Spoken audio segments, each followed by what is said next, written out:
Thank you so much, Doctor. Let us pray. In the mighty name of Jesus. Amen. Our Father and our dear Lord, we bless your holy name. We thank you for your love, for your care. We thank you, Lord, for planning and arranging this program for today. And Father, we welcome you into our midst today, and we want you to come and take charge of this program. We ask that you lead us, that everything we do, Lord, will be to your glory. And Father, you will start with us, you will see us through. Lord, this program will remain a success to your glory in the mighty name of Jesus. Every person that is taking part, Lord, even those that are yet to join, we ask, Lord, make it possible for them, even internet will not disturb them.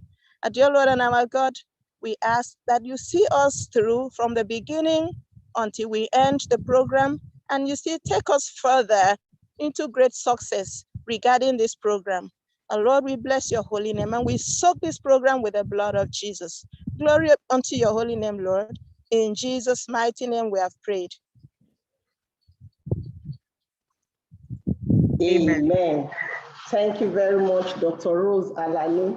Ladies and gentlemen, can we please rise up as we give honor to our country and as we sing the national anthem? Thank you very much.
Thank you very much. We can all please be seated. I hand over to Dr. Shogbamu. Thank you very much. Thank you very much, Doctor. I would like to now continue the protocols. We still have time before we welcome the address or remarks by the Vice Chancellor of the University of Lagos. I can see in the house already, we have Professor Bola Obo in the house. Like I earlier mentioned, she is the Director, University of Lagos Research and Innovation Office, as well as the Director, TEDFund Center of Excellence in Biodiversity Conservation and Ecosystem Management. You're highly welcome, ma'am. Also in our midst, I can see already some of our workshop facilitators joining us all the way from the United Kingdom. We welcome Dr. Stanley Joseph. He's with the Environment Agency and is the Water Quality Lead at the Environment Agency in the UK. You're highly welcome. Also still part of our workshop facilitators is Dr. Nana Bunsu. He's a Sustainability Research Fellow and affiliated with the University of Birmingham Business School, United Kingdom. You're highly welcome, Dr. Nana Bunsu. We're expecting, and perhaps already in the house, Professor Andrew Pauling. He's a professor of evidence-based conservation at the Bangor University in the United Kingdom, and the founder, Collaboration for Environmental Evidence. You're highly welcome if you are here already, but if not, we will make him welcome once again when he joins us. I can see in the house already as well, Professor Luwole Familoni, you're welcome. He's the Deputy Vice Chancellor of Academics and Research at the University of Lagos. You're highly welcome, sir. I can see participants also who have been shortlisted for the workshop. Professor Longe, we recognize you. We have members and participants from FRIN, from NASATEM, from PwC, all across Nigeria. You're highly welcome to our midst. this morning. I would like to also mention some of our participants and friends from the Yaba College of Technology who are also here. We welcome you. I don't know if the Vice Chancellor is already in the house or his representative, so that we could take his remarks at this time.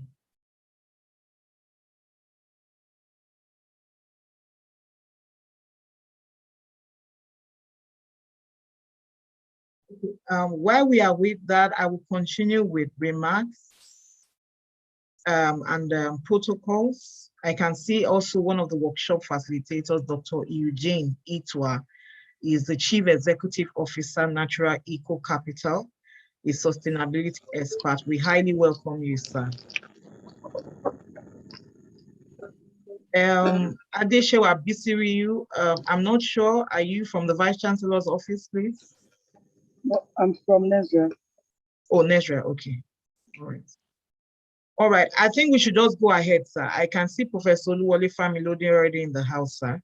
So I would like to yield the floor to you to please give your opening remarks, sir. Professor Oluwole Familode. Good morning, everybody. The Vice Chancellor, the directors, the project conception, those who conceived this meeting, our facilitator from both Nigeria and all over the world. We welcome you to this meeting, the project Inception meeting. I'm aware that we have been having other meetings that we accumulate to this meeting. And today, I'm happy that I've been part of it before, and I'm here today to see the project conception meeting. So let me read my remarks as Deputy Vice Chancellor, Academics and Research at University of Lagos. Evidence use in environmental policy making in Nigeria and Environmental Evidence Synthesis and Knowledge Translation Center is organizing this meeting. So I'm delighted to be here today at the Inception meeting of EUEPiN and EESKT-TCEBCEM projects. I especially welcome everyone, both researchers, policymakers, knowledge brokers, industry experts that are present on the platform, and those that we see join us on the platform. This EUEPiN project is one of the initiatives of the University of Lagos that brings together the town and the gown. And it's a good thing that the initiative has been sustained and is expanding and gaining more ground. Just like I said, we have had some other meetings in which those who are using the evidence we are providing, the policymakers from the industry, from public service, because if we do all of this and we do not affect those who are making the policy, it will be useless. So I'm happy that from the introduction that I've had, people that are policymakers, researchers are being brought together. So if there's any research that is not being done well, or the policy that is, the research that is given out, so the uptake by the policymakers is going to be a thing that we are going to achieve here today. I especially thank the project team for their resolute commitment and relentless effort in driving this project forward. They've been doing the initiatives, and today we are moving forward in the project. I also appreciate the various partners from the ministries, both Lagos State Ministry of Environment and Water Resources, Federal Ministry of Environment, the ones that are in Lagos Zonal Office, Federal Ministry of Science and Technology, the project sponsors, that is African Institute of Development Policy, Kenya, and all participating in the project in various capacities. Those who are going who are facilitating today, I thank you very much for accepting and for able to come. The need for decisions, practice, and policy to be driven by evidence cannot be better emphasized than the one by this time, when nations seem to be pressed in between diverse environmental and socio-economic challenges. Attaining this goal of a society in which evidence informs policies and decisions can only be attained by joint effort and commitment from different stakeholders, including researchers, policymakers, the media, NGOs, industry experts, etc., is most welcome. Hence, there's a need for a targeted capacity building that equip various experts and professionals with requisite competencies for achieving this goal. Also, innovation and initiatives that make evidence more accessible and utilizable must be developed. I'm delighted that EUEPiN project and the research cluster that is taking a good stride in this direction. I encourage them to be consistent and assure them of the university support as much as possible.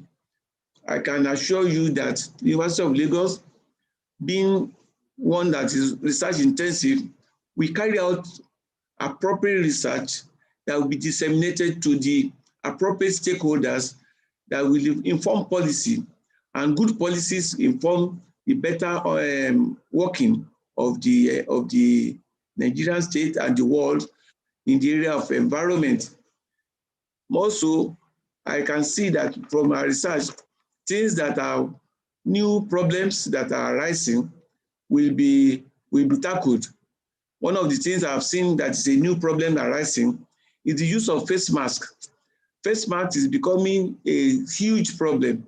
There are those ones that are disposable. I can see everywhere, all over Nigeria now, that face masks is becoming a problem. And this, from my opinion, is all about degradable. And so let it be part of what we are going to be thinking about in the days ahead. I also encourage everyone to be committed to contributing their quota and playing their role in various sectors in ensuring decisions and policies of our nation that are based on evidence, not mere ideologies or hypotheses or religion or any bias that is not based on evidence. This is our part as a nation to sustainable development, and we cannot afford to compromise this for any reasons. Therefore, this meeting is most appropriate and timely and be a beginning of good things that will come. I've seen that the organizers are highly committed. I will encourage them to be continuously committed until Nigeria and the world environment researchers and policymakers are seamlessly working together to make the world a better place. I wish EUEPiN and EESKT team the very best as they undertake this great task. I thank you very much, and I wish you a wonderful meeting. Thank you very much.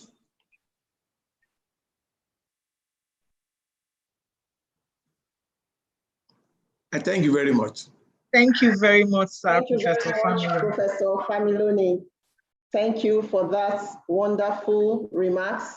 We have heard all you have said, and we will surely try to keep it up.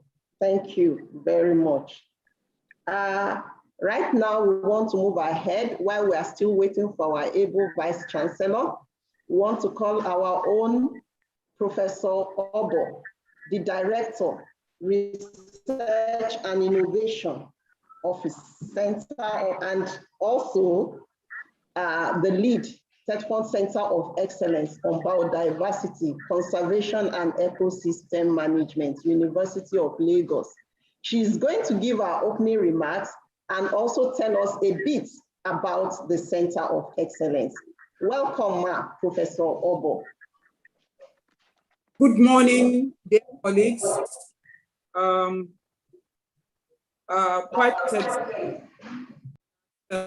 We are having this project Inception meeting at Unilag again. and the involvement of the Research and Innovation Office, and also the involvement of our center, the Third Fund Center of Excellence for Biodiversity Conservation and Ecosystem Management. Today we are at the inception meeting for the two projects. And the two projects are, one, the development of an open access environmental evidence portal for Nigeria. And the second project is the capacity building workshop on evidence-informed decision-making in environmental management. These two projects are the brainchild of the Evidence Use in Environmental Policy Making in Nigeria project, EUEPiN project, and the Research Cluster Group, the Environmental Evidence Synthesis and Knowledge Translation Research Group of the TCEBCEM group. We are quite delighted that we are at this stage with these projects, and we are hoping that this kickoff, which was funded by an additional grant by the African Institute for Developmental Policy, we will be able to achieve what is really key and needed at this time for our country and for Nigeria. And that is having an open access to the policies of government as it relates to environment. We are joined here and we are partnering with the Federal Ministry of Environment, Federal Ministry of Science and Technology, Lagos State Ministry of Environment and Water Resources. And I think this is really key at this time. And since we are talking of evidence-based research, since we are talking of policies, since we are talking of open access, I will really enjoin all our colleagues on this project to start from home and see the researches that have been carried out and how policies of government related to them can be brought out and put an open access portal. Because I believe that if we get all the policies within the University of Lagos that are environmentally related with the Lagos state government, and then progress to the federal government in an open access portal, it will also help our advocacy. It will also help people to know, because they will be easily available to colleagues and to all stakeholders as we bring town and gown together. So I think this is key at this time, and I'm quite delighted that the inception meeting is taking off. We are really grateful to our facilitators from far and wide who have come to join and assist us in making sure this project becomes a reality. Our center, the Third Fund Center of Excellence for Biodiversity Conservation and Ecosystem Management, has within it 8 research clusters. And one of the clusters is the Environmental Evidence Synthesis and Knowledge Translation Research Group. Other clusters within the center are the Marine Biodiversity and Ecosystem Research Group, our Natural Resources Assessment and Management Research Group, Terrestrial or Land Biodiversity and Ecosystem Research Group, Microbial Biodiversity and Bioinformatics, Food Security and Bioresources Utilization, Evolutionary Genetics and Genomics Research Group, and the Coastal Management and Resilience Research Group. Our main objective in this center, which was established by the university in 2017 and designated as a Third Fund Center of Excellence in 2020, Our main objectives are to foster research and development in conservation and breeding of threatened, indigenous, and endemic flora and fauna, to promote regional cooperation on sustainable management of biodiversity, to serve as an education and training center for building capacity in conservation, environmental protection and management, and sustainable use of natural resources.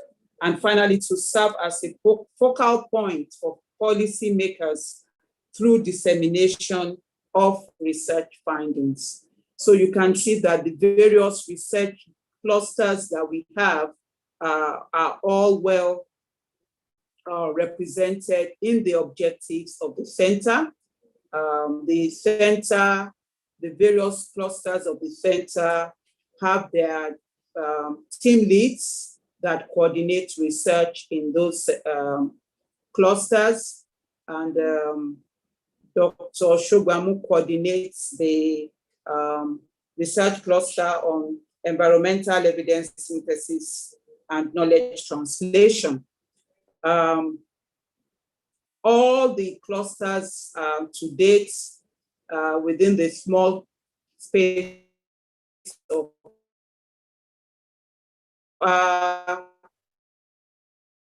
work are working towards achieving the aim and objectives of the center as a whole, and working towards the objectives of their own research group.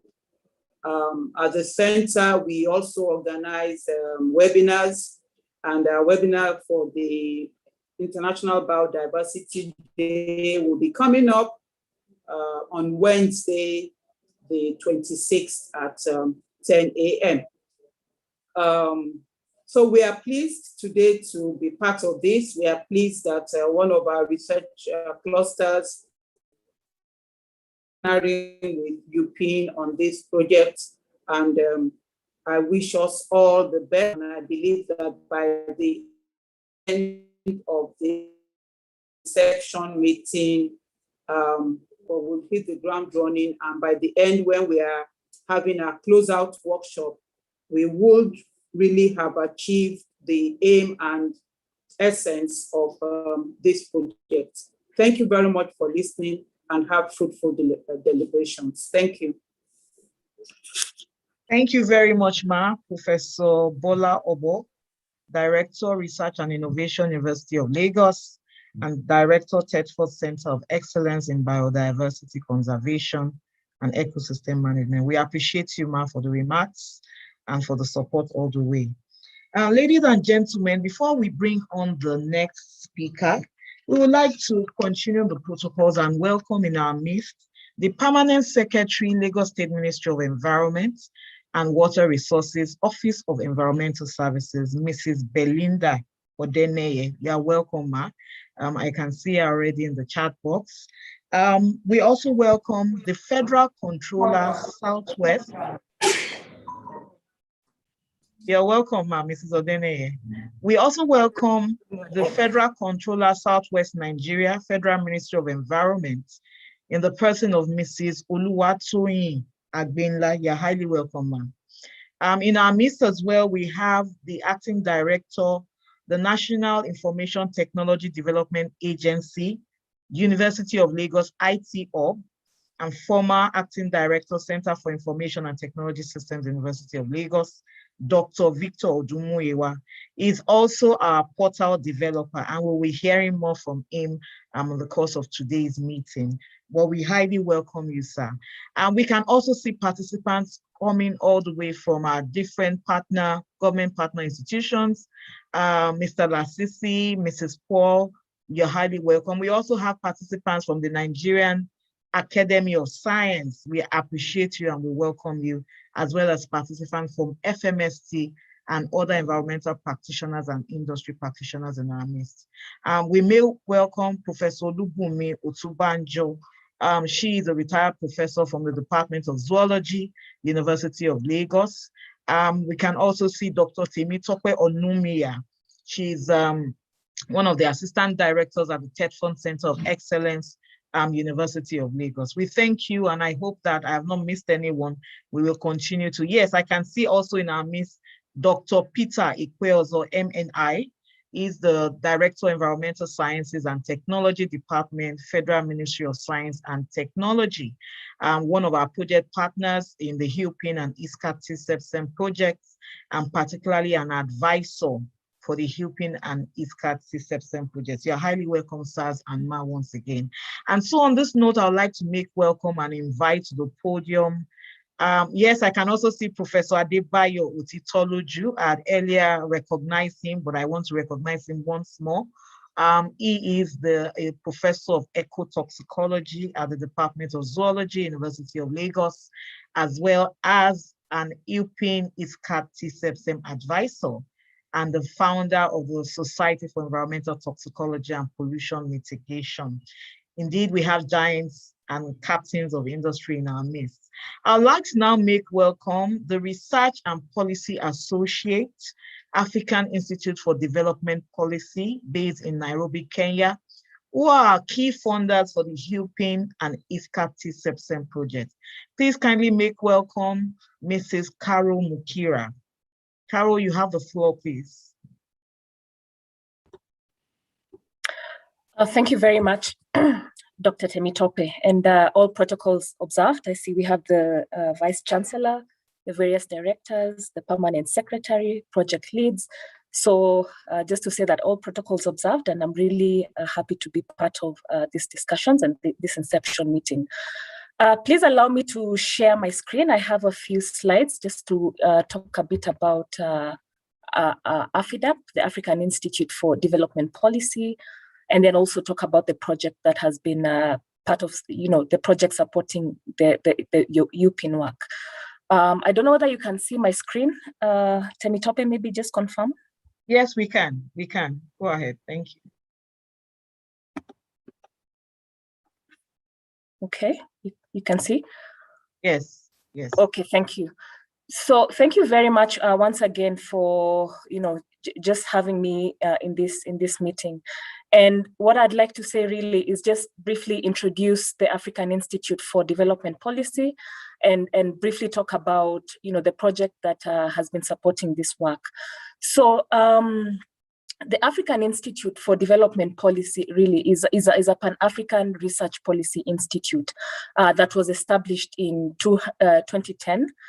And the reason it was established was to, bridge the gap between research, policy, and practice. And so a lot of the work, that the African Institute for Development Policy does is really, bridging the gap between research, policy, and practice. And it was formed with the realization that there's a lot of research in Africa, but very little of this research finds its way into policy and programs to actually improve African lives. And so a lot of the work that we do is around, issues of looking at the barriers that are there in evidence to policy or evidence to program evidence. And so just to mention that some of the three key focus areas we look at. Number one, we have a lot of work around research, generating evidence, both primary and secondary evidence, translating knowledge. Under policy engagement, we have a lot of work surrounding, advocacy for evidence-informed decision-making, and I'll briefly talk about how that, even linked to the EUEPiN project and how that came to be. We also have a lot of work around policy engagement, specifically knowledge brokering, and also a lot of work on capacity strengthening, which I know the EUEPiN project has really been part of that. I think a lot of work on capacity building and even what is planned in the next phases of the project. So maybe just to also mention some of the key focus area for AFIDEP. We have health and well-being, we have governance and accountability, we have population change and the demographic dividend, and transformative education and skills development. and as well as environment and climate change. Just to mention that all these 5 focus areas are aligned to the SDGs, the African 2063 and regional commitments and strategies. So, the areas really are aligned to those key strategies. Maybe also just to say that a key area of what we do is on building capacity for evidence-informed decision-making.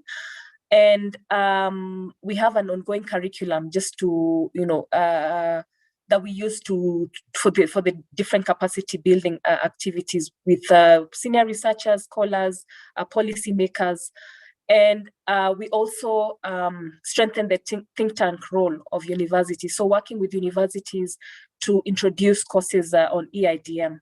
And so just broadly, a number of the key things that we do at AFIDEP, of course, there's a lot more, but just to highlight a lot of the work relating to, linking policy, linking research to programs and policy goals. Maybe just to briefly say something about the Evidence Leaders in Africa project, which is the initiative within which the EUEPiN project initially was developed. And so the Evidence Leadership in Africa project is really meant to expand leaders and leadership of scholars and scientists in the use of evidence in policy formulation and implementation by African governments. So this project has been a 3-year project. Actually, it was extended, but we started with 2 years and then we got an extension. But just to mention that one of the things, the key, the project was looking to do was increase the number of government agencies, both in East and West Africa, that take specific actions to promote EIDM. And the EUEPiN project has been part of this engagement. I think when we began this initiative, we had a specific activity that was meant to, implement initiatives that use evidence in government agencies. And the EUEPiN project really fell squarely within this activity. So in terms of what we are learning, I think there's a lot of interest. There's a lot of not really capacity, but generally a lot of interest across researchers just to work or build their capacity on EIDM, evidence-informed decision-making. And so for me, I would say really it's been really great to see that some of the things that are coming up in terms of the lessons we are learning from the project, from the EUEPiN project, and just to see a lot of the successes that the project has come to be. Just to mention, as part of this initiative, we also had other projects in Nigeria, another in Nigeria as well, and then also Tanzania and Uganda. And really what we can say is in terms of implementing initiatives that increase evidence use, I think there's a lot of lessons we are learning. And for me, what I can say really, Dr. Temitope and the team really is to say we are really, just looking at where we started and where we're coming and where we're going. I think there's a lot that has happened, and we really truly appreciate all the efforts. And even moving forward, just to wish you well, even as we have these inception meetings and the rest of the meetings, just to really wish you well. And to thank you for this partnership. I won't say much. So I'll just like to end there. Over to you, Dr. Temitope. Thank you very, very much, Dr. Carol Mukira, Research and Policy Associate, African Institute for Development Policy, AFIDEP. Thank you so very much for your time. We move on to the next item, and now we are calling on our ever able project lead, Dr. Temitope Shogbamu, to tell us about the evidence used in environmental policy making in Nigeria, the EUEPiN project. Thank you. Welcome on board, Dr. Shogbamu. Thank you very much, Dr. Lanike Braimo. and I'm highly delighted, ladies and gentlemen, to be able to share the background, where we're coming from, and the journey so far in the EUEPiN project. I'm particularly following Carol Mukira's presentation. It just flows that we are able to hear about one of the initiatives of the Evidence Leaders Africa project. Once again, my name is Temitope Shobamu, and I'm the lead Evidence Use in Environmental Policy Making in Nigeria project, as well as now the coordinator or lead of the Environmental Evidence Synthesis and Knowledge Translation Research Group, affiliated with the Third Fund Center of Excellence in Biodiversity Conservation and Ecosystem Management. I'm a lecturer at the University of Lagos as well. I'm an environmental toxicologist, and I'm affiliated with the Department of Zoology. But I wear other caps as well, and it was through one of those caps that the EUEPiN got to be funded by AFIDEP. I'm an affiliate of the African Academy of Sciences, and it was principally through that affiliation that AFIDEP was able to, request for concept notes around evidence use, and the EUEPiN project basically was conceptualized, amongst other things. I would like to start immediately with how the design of this project came about. So the EUEPiN project aimed to establish a formal forum for the interaction of evidence producers, who are researchers principally, and evidence users, who are policy or decision makers in the area of environment. And this was identified as a knowledge gap because we have cohorts of evidence EIDM clusters across the world and Africa, but mainly focused in the health sector. And it was that lacunae that I thought to fill in designing a project or an initiative that addresses evidence-informed decision-making in the area of environment. So in conceptualizing that, I work with advisors, Professor Adebayo Otitoloju, Professor Olanike Adeyemo, former Deputy Vice Chancellor, Research and Strategic Partnerships at the University of Ibadan, and Dr. Peter Ekweozo, who coincidentally at the time was hosting me as a science policy fellow at the Department of Environmental Sciences and Technology, Federal Ministry of Science and Technology in Abuja. So the platform provides an opportunity for capacity building and engagement. That engagement is very key for us, for evidence-informed decision-making and its implementation, particularly in Nigeria. And here we have just some pictures and highlights of what we've achieved so far within the EUEPiN project. The picture we have here is the project Inception meeting for 2020, when the EUEPiN project was born.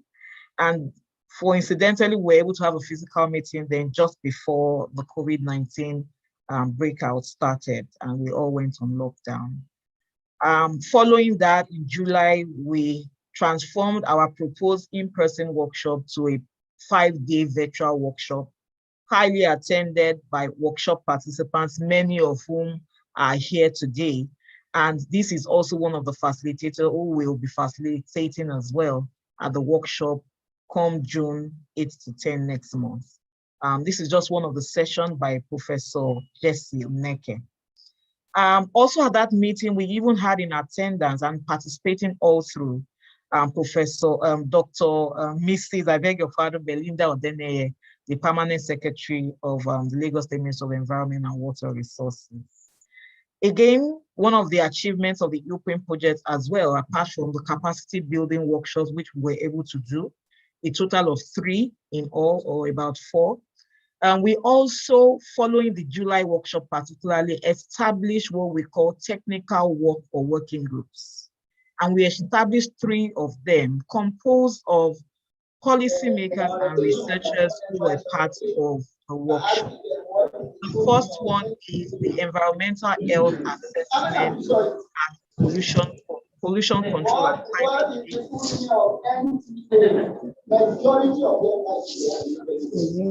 That's technical work group 1.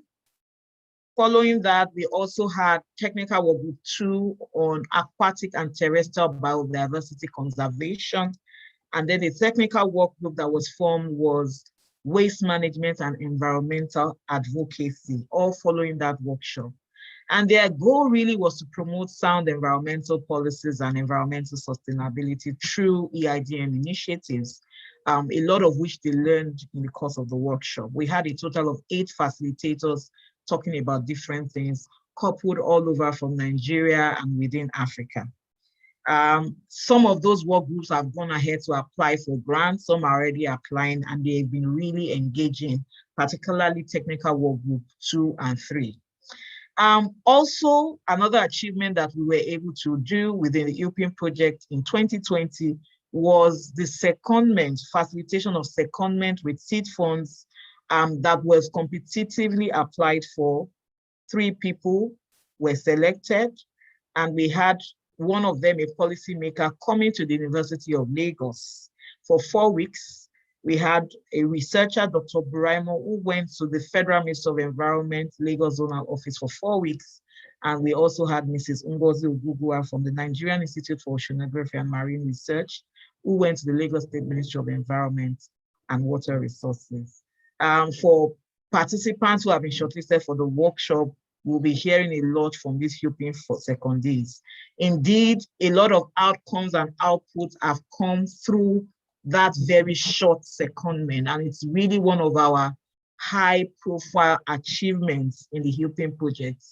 Since then, particularly for Mrs. Suberu, a lot of collaborations have happened between the Lagos State Ministry of Environment and the University of Lagos, because when she was here, she met different research groups and different faculties, and I'm aware that a lot of conversations have been happening with her and the Lagos State since then.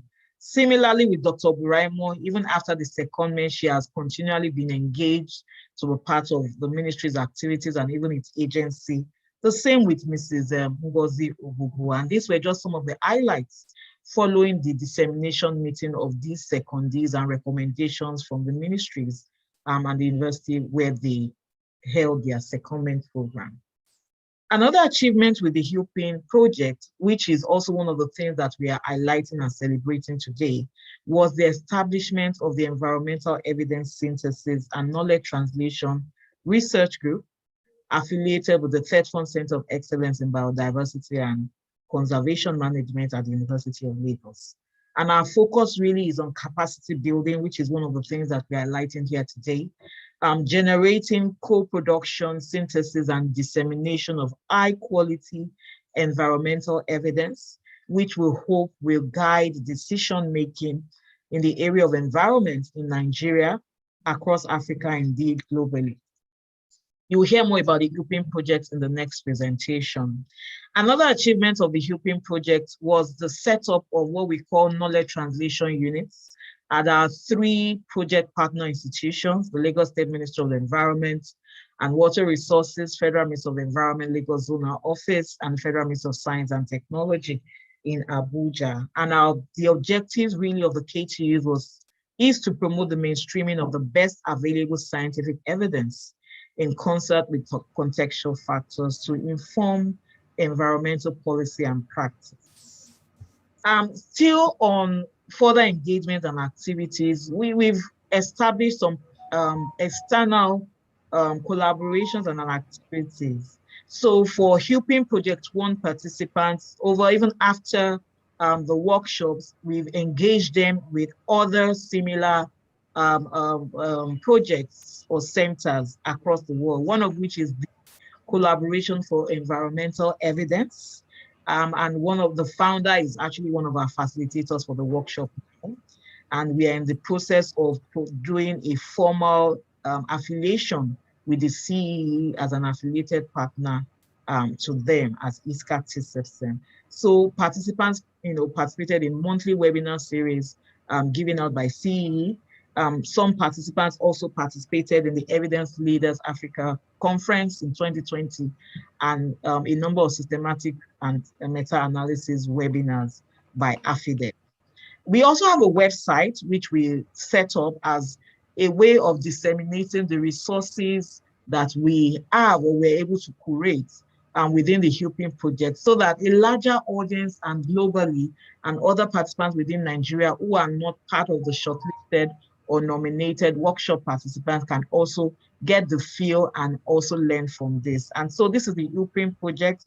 A lot of resources are there. We welcome you to please visit the website and get access to these resources. We also have 2 social media platforms. We have a Twitter page at EUE_PI. We want to encourage you to follow us, as well as a YouTube page on the platform from which we are now live streaming this current dissemination project inception meeting.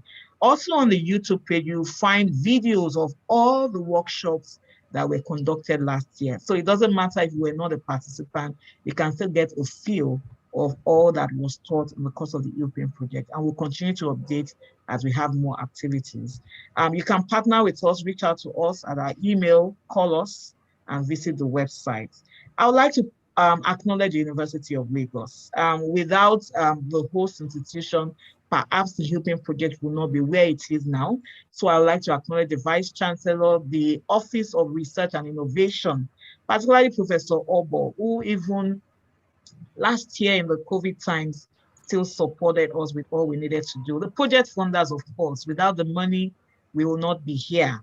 And particularly the additional funds for which this Inception meeting of 2021 is happening. We want to particularly appreciate you. We appreciate our project partners as well. Without their cooperation as well, we'll probably not have gone this far. We appreciate you, and the project advisors, you are all highly appreciated. On this note, ladies and gentlemen, I'd like to drop the mic and hand over to Dr. Buraimo. But I would now make the introduction for Dr. Buraimo as she comes on to talk about the Environmental Evidence Synthesis and Knowledge Translation Research Group, Tetford Center of Excellence in Biodiversity Conservation and Ecosystem Management. Dr. Lanike Buraimo is an environmental microbiologist, biotechnologist, and a member of EESKT-TCEBCEM. Coincidentally, she was also one of the secondees in the EUEPiN last year and one of the participants in the EUEPiN project. Please make welcome Dr. Buraimo. Thank you. Thank you very much, Dr. Shugbamu, for your presentation and for the introduction. Thank you so very much.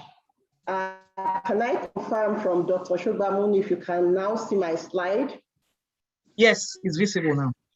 All right, thank you very much. So I will introduce the Environmental Evidence Synthesis and Knowledge Translation Research Group, EESKT, that is domiciled with Tetford Center of Excellence on Biodiversity Conservation and Ecosystem Management, TCEBCEM, which has been duly introduced by our director, the director of R&I, University of Lagos, Professor Bola Obo.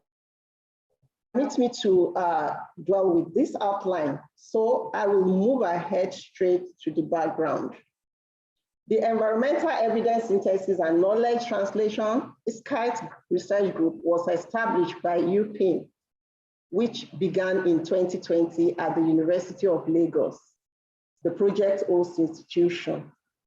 EUEPiN has been extensively introduced by the lead, Dr. Shugbamu, so I'm not going to say anything about EUEPiN here. The research group operates under the Tetford Center of Excellence for Biodiversity, Conservation and Ecosystem Management, TCEBCEM, at the University of Lagos, which has also been introduced by Professor Obo. This is our course on capacity building, generation, co-production, synthesis, and dissemination of high-quality environmental evidence to guide decision policymaker processes in Nigeria. We're also focused on facilitating collaborations between evidence producers and evidence users. We are focused on institutionalizing evidence-informed decision-making by policymakers and industries for environmental management and sustainability. We plan to develop programs to support support capacity development for evidence-informed decision-making and environmental management, to conduct inter- and multidisciplinary demand-driven research studies relating to environmental pollution management at local, regional, and global levels. We also plan to conduct systematic reviews and synthesis of evidence on environmental pollution management in order to provide strategic recommendations for future work and policy actions.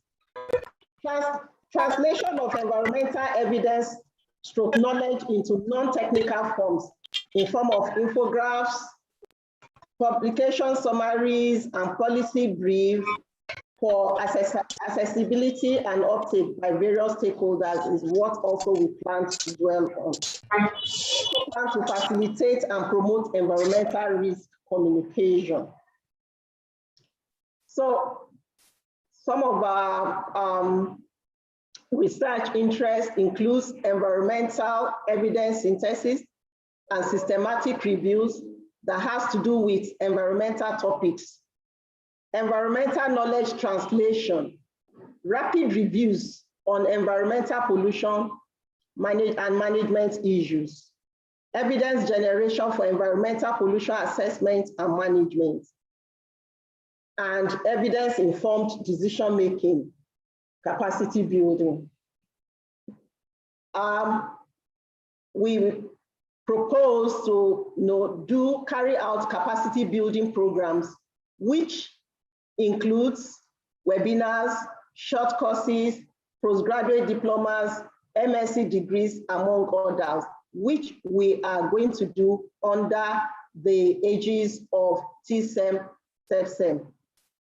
We also plan to facilitate exchanges, sabbaticals, and secondments.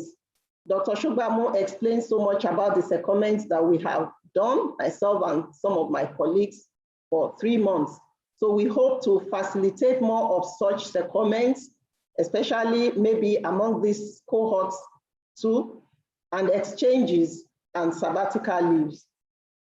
We hope to deal with commissioned and uncommissioned environmental research, evidence synthesis, and knowledge translation. Our technical partner include AFIDEP, which we have also heard a lot about from Carol Mukira. We also have the knowledge translation units, the KTUs.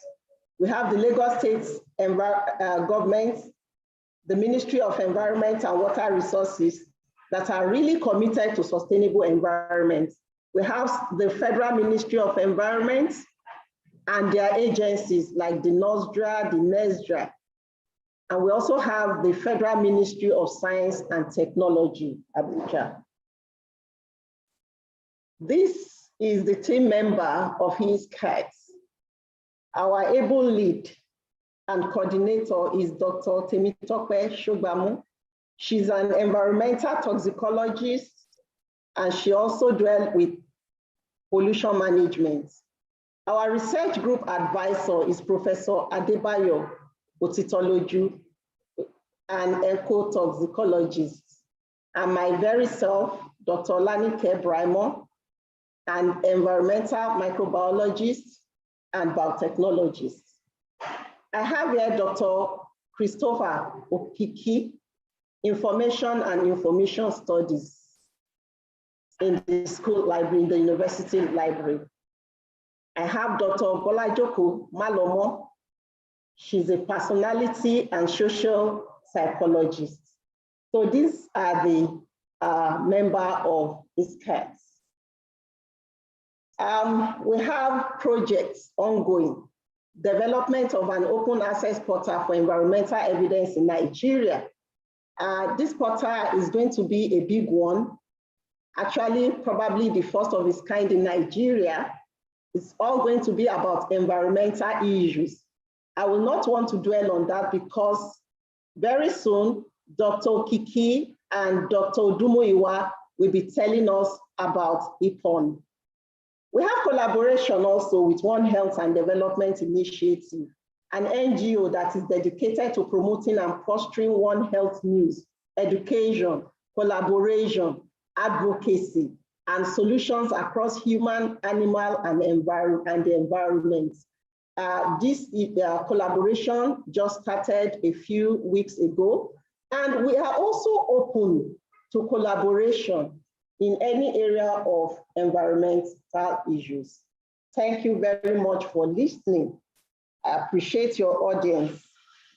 And while I stop sharing my slide, I will call on Dr. Shogbamu if she have anything to add to that. Thank you very much.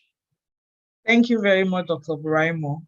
And just before you go ahead to make welcome the next presenters, I would like to continue on protocols, and I would like to make welcome now Ms. Professor Winifred Makonjola.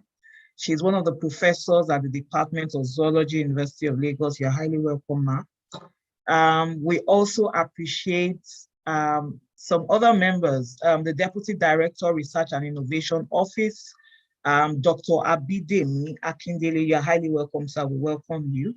And other participants, Aisha Eri, the Head of Research at the Nigerian Inland Water Authority. We appreciate you. Are welcome.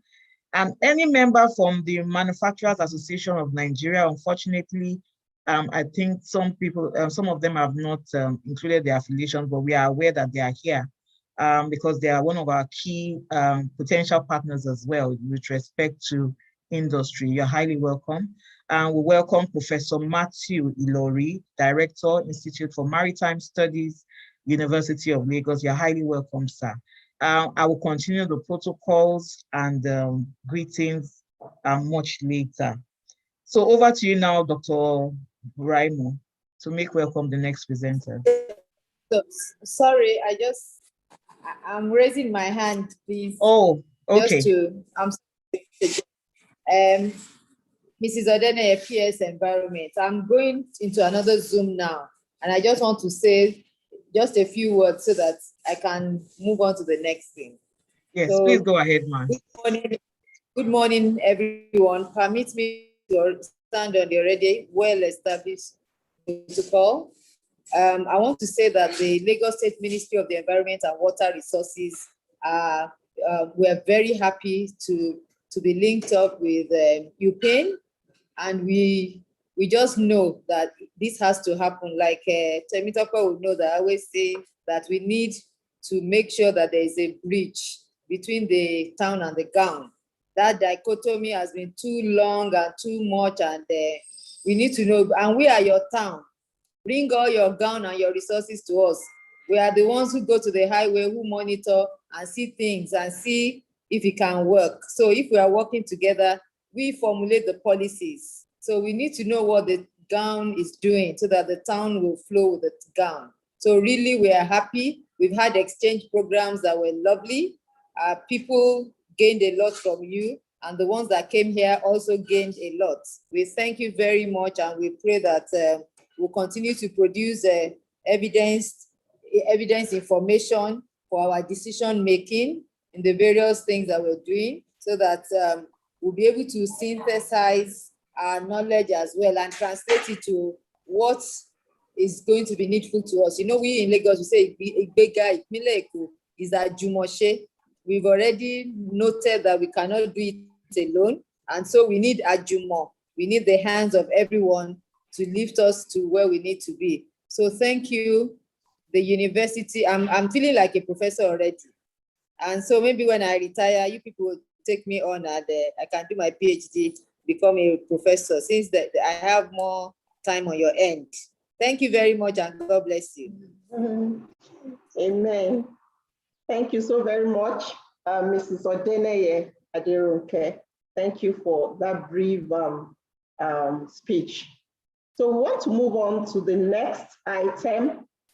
And now we want to call on Dr. Victor Odumuyiwa and Dr. Christopher Okiki to tell us about Project 1, the Environmental Evidence Portal for Nigeria, EPON.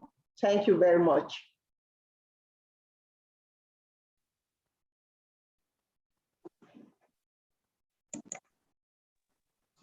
Good morning, ladies and gentlemen. Okay. Can you hear me? Dr. Go ahead, yeah. Oh. Can you hear me? Yeah, we can hear you. Go ahead. Yes, we can hear you. Do me why it's on. Okay, All right. okay. Go ahead. Go Yeah, ahead. sorry, the network is a little okay. Of yourself. Yes. Please let Dr. Okuki go ahead. I will follow after him. Thank you, Dr. Dumiwa. Thank you. I stand on all the existing protocol. I want to introduce the portal that is being developed by the director of NIDA, that is Dr. Dumiwa, and the essence of this portal. The federated portal network is going to be developed for EESKT, and it's going to be a one-stop database or a one-stop portal for any researcher that is sourcing for information or sourcing for policy on environmental evidence base. And the essence of this is that we have several data here and there, but they are not collated. What we have done, or what we are doing, is that we have harnessed some evidence data vis-a-vis policy, and all these have been curated, and the metadata have been structured so that we'll be researcher anytime, any day, that a VCD portal can get resources that are Nigerian related. What I mean by Nigerian related, that are Nigeria in nature. This is a local content database, and we have started developing it, and I believe in the course of this presentation, Dr. Dumiwa is going to show the prototype of that database, and all the information that are going to be there, they are all evidence, environmental evidence resources and environmental evidence policy. So the advantage of this database is that when we look through the whole Africa, and there is none, aside other Western world, there is no a portal that you can visit and get a resources that is African based. All are just aggregator. So this is a portal that is going to showcase the richness of our research, the richness of our policy to the outside world and to researchers that are within the country. And any policymaker, be it House of Reps, Senate, anybody that wants to get information on the current development, current development in evidence-based information, can visit this portal. As I earlier said, it's a one-stop portal. Get in, get resources that are evidence-based. So who has done a tremendous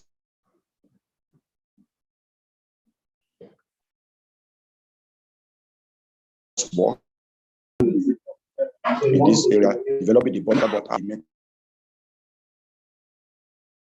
the metadata should have been captured, and we are at the what you call the highest level. We are still developing data, and we are still collecting data and creating data. So Dr. Dumiwa, over to you to showcase the portal to the participant. Thank you.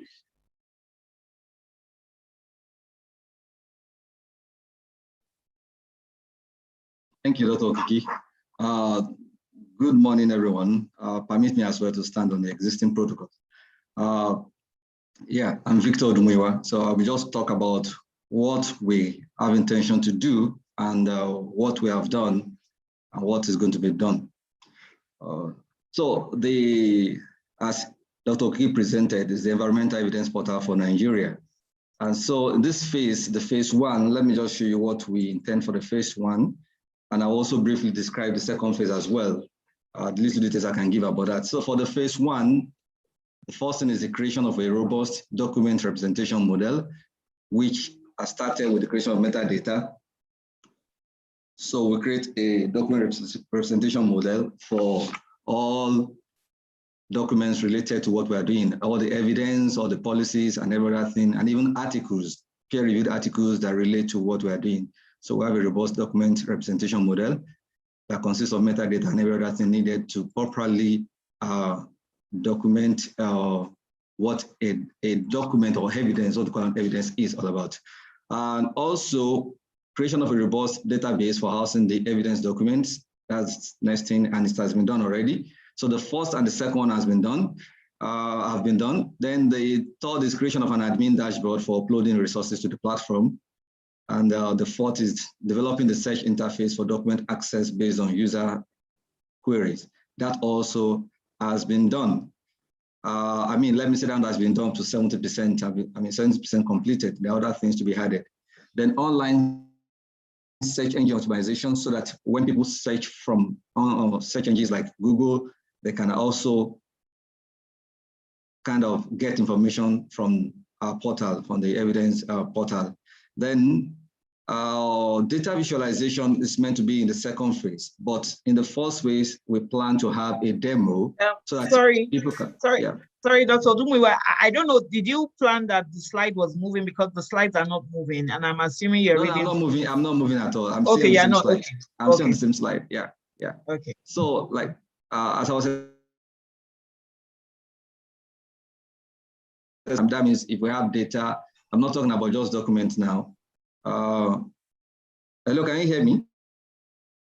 Yes, we can. Yes, we can.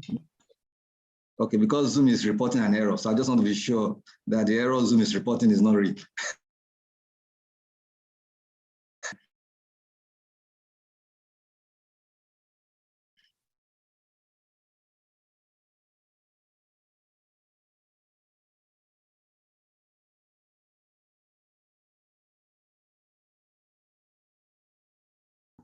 Like I said, Zoom showed an error, and I think the error was true. So it's like it logs me out and brings me back again. So that was an error on Zoom. So let me share my screen again and continue the presentation.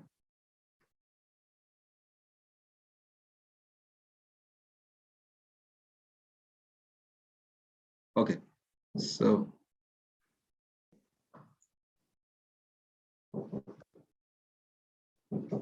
So as I was explaining, so the second phase, we have the visualization. We have the visualization, and where we have data, and like some other portals we saw, we can be able to interact with data and they change the views based on parameters you choose. So that will be the second phase. But within the first phase, we want to even have a simple demo to show what we should expect in the second phase. So it's part of what we are going to do. So that has not been done. And within the next 2 weeks, that should also be included in what we have already. So what we have the search interface. We have already uploaded some of the metadata we have, and we have the search interface where you can now search for document based on queries defined by users. And so this is the example of the interface. And once you put your query in, you get the responses and shows you the relevant documents, the name, this synopsis of the document, and also a download link to download the document. So instead of just, well, this is acknowledgement to thank all the participating institutions and also the funders. But let me just quickly show you, go to my browser and show you, what we have, the prototype where we are presently. And we're believing in the next maybe 1 or 2 weeks, everything about the first phase should be completed.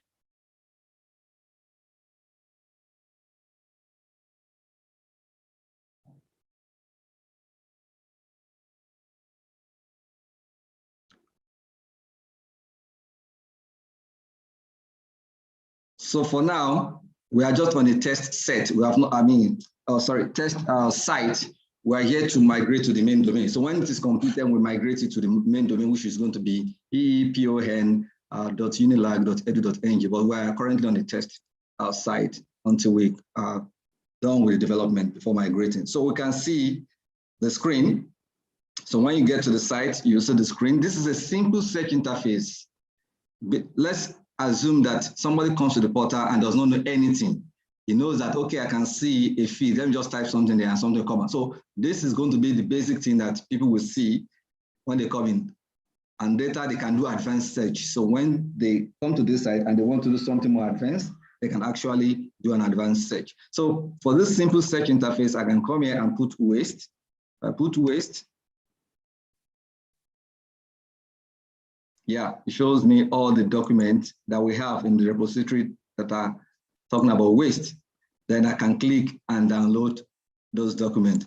So I can as well, let me go back to the site. So I can put environment.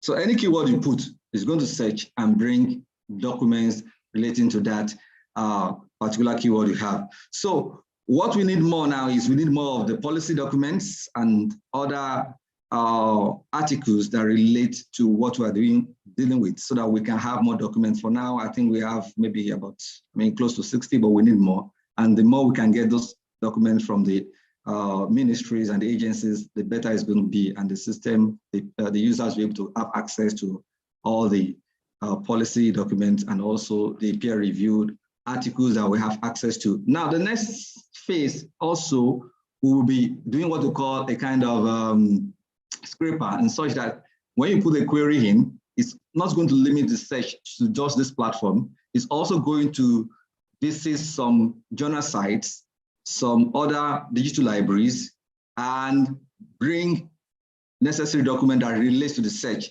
Even though it's not going to pull the document, it brings information about the document and the link to where the document is. And one of the plans also is that even for some policy document that ministries or agencies do not want us to upload to this platform, if those documents are on their website, when we do the search, it just goes to the website and show the link. So the document can be downloaded directly from the site.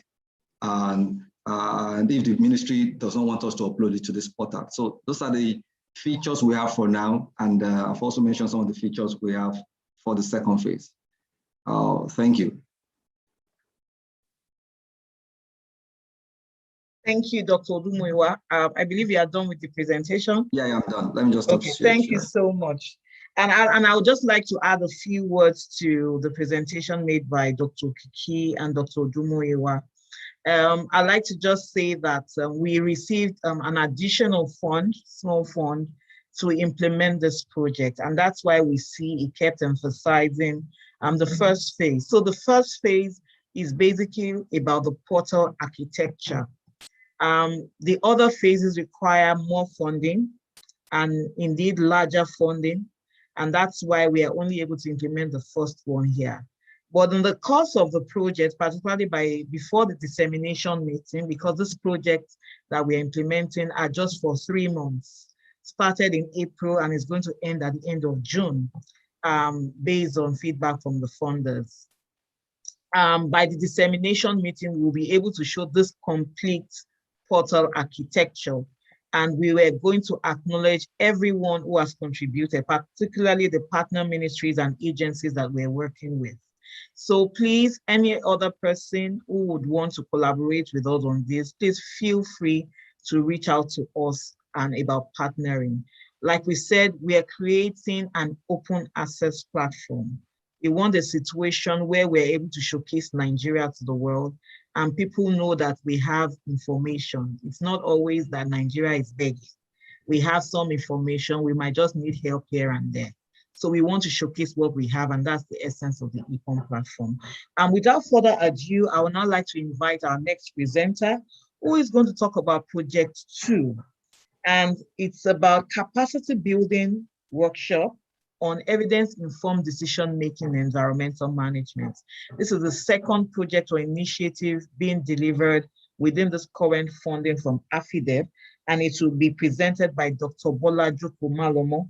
She's an environmental or social psychologist, a senior lecturer at the Department of Psychology, University of Lagos, and an EESKT-TCEBCEM member.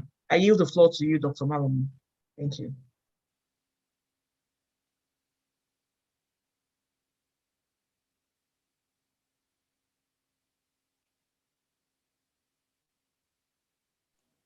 Thank you.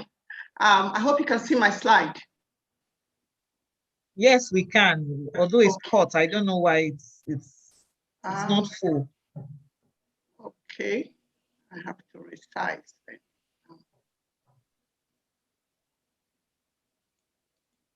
Okay, I think it should be fine. Or would you like to have maybe me present the slides to you and then you speak to it? Because it's not showing fully at the moment. All right, please, can you do that? Thank you. Okay, all right. Participants, bear with us. Just 1 minute. Let me open it.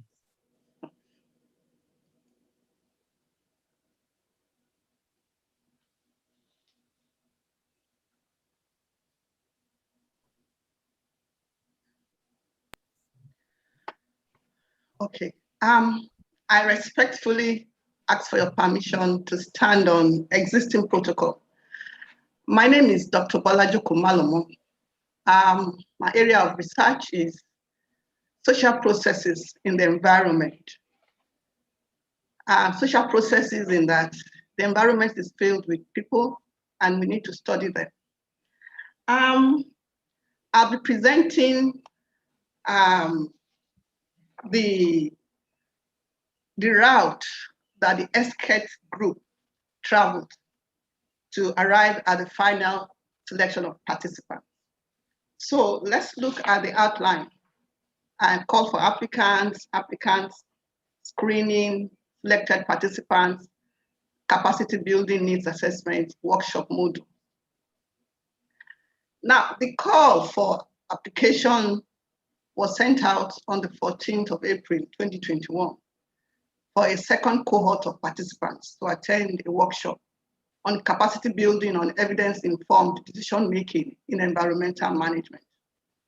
The call for proposal was advertised in many social media platforms so that it can have a wide reach. Now, there was need to highlight and communicate the eligibility for application. And the first one is that applicants should either be policymakers, that is evidence users, they should be evidence producers, that is researchers, and also knowledge brokers, including media professionals, NGOs, CSOs, consultants who are in the field of environmental management, because there's need to have relevant stakeholders attend the conference, because the objective is to extend informed decision-making from research results. Secondly, applicants should be resident and affiliated with an institution, a relevant institution or organization in Nigeria. Additionally, applicants should be fully available for the 3 days in-person EIDM workshop capacity building, which is coming up in June. Then additionally, an important notice was sent, just to inform applicants who were not shortlisted that there would be opportunities in future for similar workshops. So the fact that you are not shortlisted for this workshop does not indicate that that is the end of it. So we hope that in future, there will be opportunities to organize such workshops and would, consider, other people. Now, the applications came in. Actually, we had 96 applications. And because of the scope of the funding, we had to prune down the number of applicants or potential participants. So here I have a graph of the statistics of some characteristics. For example, for the gender, we had 51% male and 44.8% female that was selected for the final list. Then, as regards institutions, relevant institutions to the workshop, the results indicate 51% evidence producers. And then that is from the educational sector. Then we had 3.1% from the state ministries. Then we had 31.3% from the federal ministries, and also private organizations, we have 12.5%. These are the categories of institutions that were represented. Then for career, we also have different career levels, low career levels, middle career levels, and top career level participants. Then for the screening, so a vigorous scientific process was applied to obtain participants.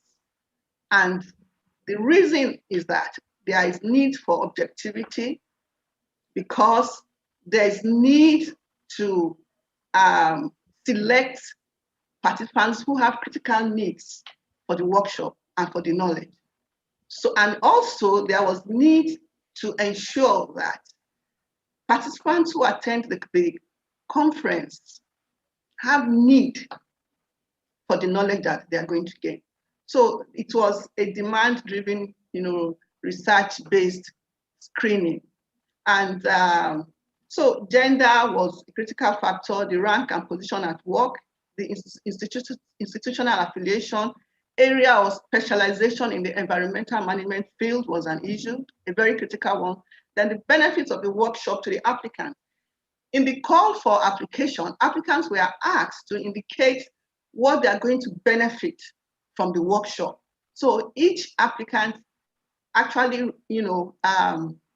sent the team the benefit of the workshop to them. So that was a critical factor as well.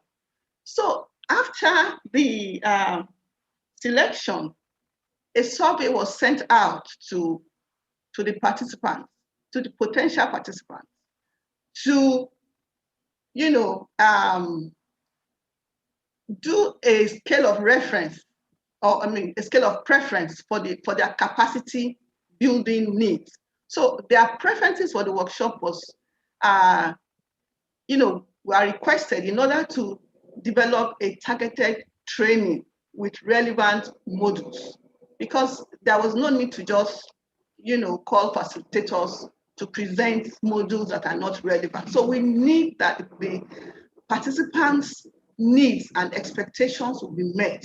So there was also a rigorous selection, method for relevant modules. So the key information that were, requested were area of specialization in the environmental management field, availability for the workshop, and the most preferred modules, which I have mentioned. So an objective process was adopted to select learning modules for the workshop for the sole purpose of achieving the learning outcomes tied to the objectives of the funding.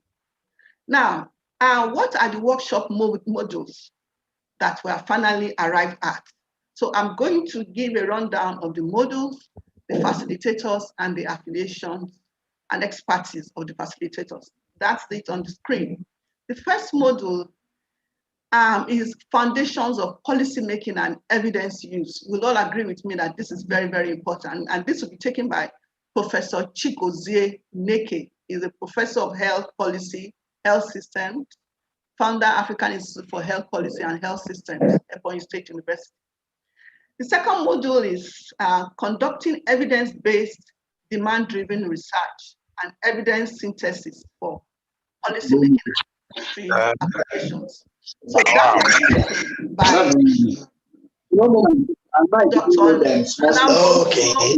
Dr. Stanley Joseph, Dr. Lanike Buraimo,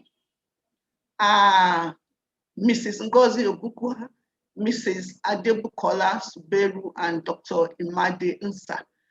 You can see on the screen their affiliations and expertise. Time may not allow me to read all of this. The third module is Introduction to Environmental Evidence Assessment and Appraisal. That will be presented and facilitated by Professor Andrew Collin.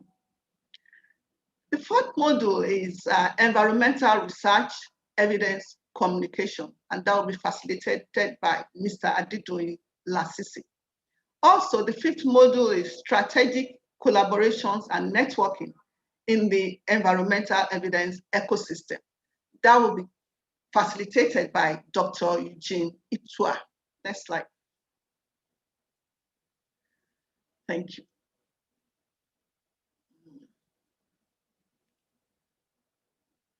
So the rundown as to how we arrived at the participants for the workshop and for the modules that will be presented at the workshop. Thank you very much. Thank you very much, Dr. Malomo. I'm sorry, it appeared that I was rushing you, but I realized that we had sped into the time for the workshop facilitators. Just before we go, I hand over to Dr. Buraimo. I just wanted to correct that the module 4 on environmental evidence communication will be facilitated by me, Dr. Shogbamu, and then we are going to have a panel session which will involve Mr. Lasisi, who is an assistant director at the LSMOE and a EUEPiN Project 1 participant, and Mr. Gbenga Salau, a senior correspondent at the Guardian newspapers. We might include other panelists as well, but this is what we have for now. So I just wanted to correct that. I will now yield the floor to Dr. Buraimo, who will now invite the workshop facilitators, a lot of whom are here and have been here with us since morning, to just give us short 5-minute remarks each about their module or session for the upcoming workshop. This is particularly important for the workshop, already shortlisted workshop participants who will be coming in 2 weeks to the University of Lagos. Dr. Buraimo, over to you, ma'am. All right, thank you very much, Dr. Shogbamu. I want to seize this opportunity to say we appreciate everybody for hanging around from the inception of this meeting. I know Professor Chigozie Uneke, the DVC A&R, Ebonyi State University, Nigeria, and founder, director, Africa Institute of Health Policy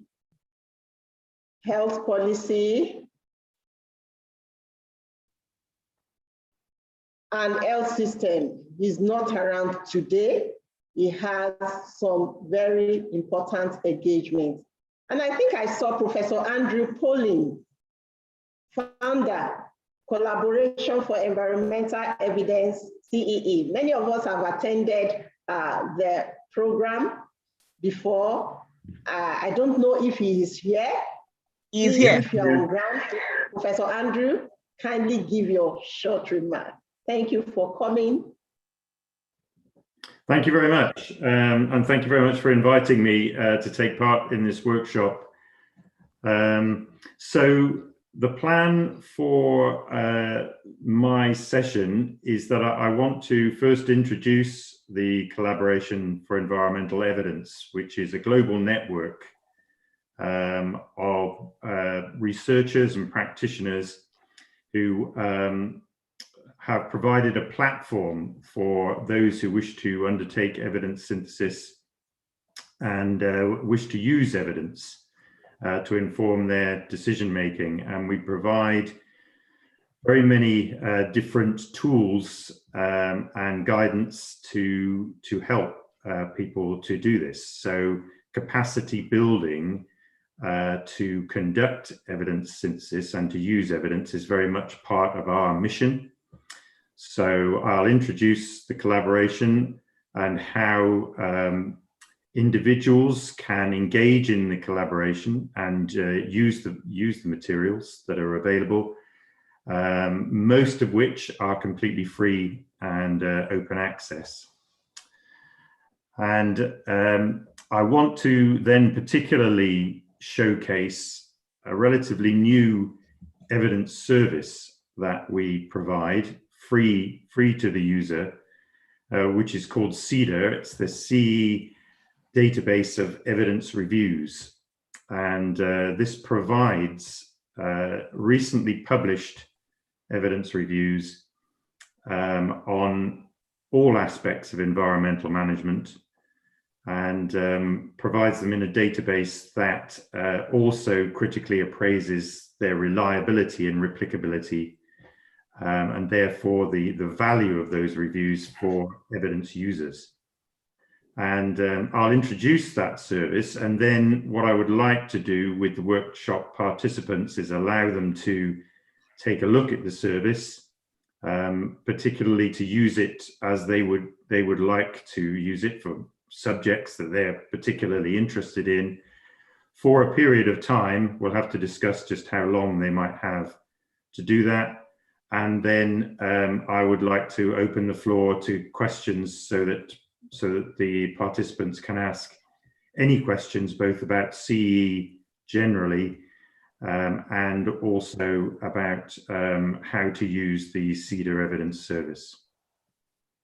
So that is pretty much the plan. I want the session to be very open so that the participants can learn as much as possible about what we do, and I hope that by doing this we will form lasting relationships and collaborations that will be mutually beneficial in the future. Thank you very much for your time. Thank you so much, Professor Pauline. We're really excited to have you. I just wanted to underscore once again that Professor Pauline is a professor of evidence-based conservation at Bangor University, United Kingdom, and is the founder of the Collaboration for Environmental Evidence with centers all over the world, in Canada, in South Africa, in Asia, and the like. So it's a true privilege and honor to have Professor Pauline being able to join us as a facilitator in this year's workshop. I just want to say also that we've had conversation with Professor Pauline, and he has informally told us that we can apply to be an affiliated partner with the Collaboration for Environmental Evidence. And he's doing all of this, particularly facilitation, at no cost. So we really appreciate you, Professor Pauline. We'd like to go ahead very quickly to the next facilitator. I want to make apologies once again for Professor Chigozie Uneke. Currently, at the moment, is delivering a workshop to members of the House of Assembly in Abuja, and that is the only reason why he's unable to deliver his short remarks here today. I invite now Dr. Eugene Utah. He's a sustainability expert, Chief Executive, Natural Eco Capital Limited, and he will be one of our workshop facilitators come June. Dr. Utah, sir.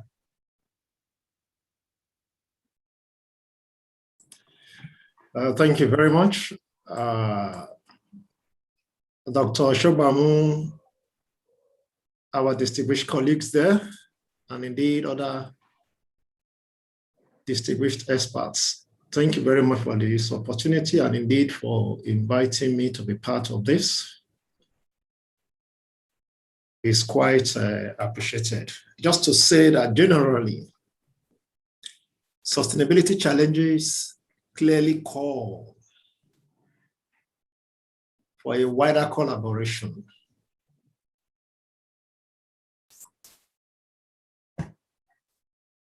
As the needed changes exceed the capacity and capability of all of us as individual actors. And so it is said, the discipline of collaborative networks has key role to play in this multi-stakeholder collaborative perspective of environmental evidence ecosystem. It should also be known that collaboration is all about working together to inform decisions and underpin evidence-based policy and practice. So in other words, we should be able to, as much as possible, close that gap. I recall earlier, Mrs. Odeneye was talking about town and gown. An ecosystem does not involve only collaboration, but rather a complex interplay of collaboration and competition. Are we looking at producers? We've talked about that earlier. Are we looking at consumers? Could it be the regulators themselves or support entities? All of these are stakeholders within this. But the question will now be, how do we build a common vision? And indeed a shared vision. How do we build mutually supportive roles and enhance them so that we're able to inform successes and reduce failures working together. What insights, indeed new insights, are we bringing up in collaboration, in networking? How do we contribute to more sustainable business ecosystem informed by research? Ladies and gentlemen, for this session that I'll be moderating, what we will want to look at some perspective, the attitudes, the willingness to communicate, and of course, to interact with other people. What do all of this entail? Especially now that everything is virtualized, you may never get to meet physically some people. How do you continue to support the pool in a manner that is collaborative? Specifically, why do we need strategic collaborations and networking in the environmental evidence ecosystem? What are the types of collaborative strategies that we want to give attention to in this? Who are the stakeholders within the ecosystem?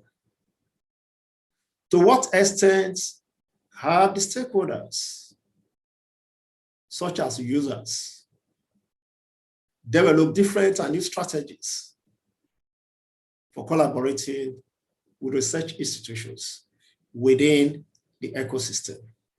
And of course, bring about innovation. What are the underlying incentive structures for collaboration? What are the motivating factors? All of this we will give attention to during this session, strategic collaboration and networking in the environmental evidence ecosystem. And indeed, ladies and gentlemen, what could be the success factors? What could be the barriers in collaboration? To develop relationship in a positive and collaborative way, there are models or framework to follow. For us, especially in Nigeria, what could this model be? What could this framework be? All of this we will give attention to in this session. Thank you very much.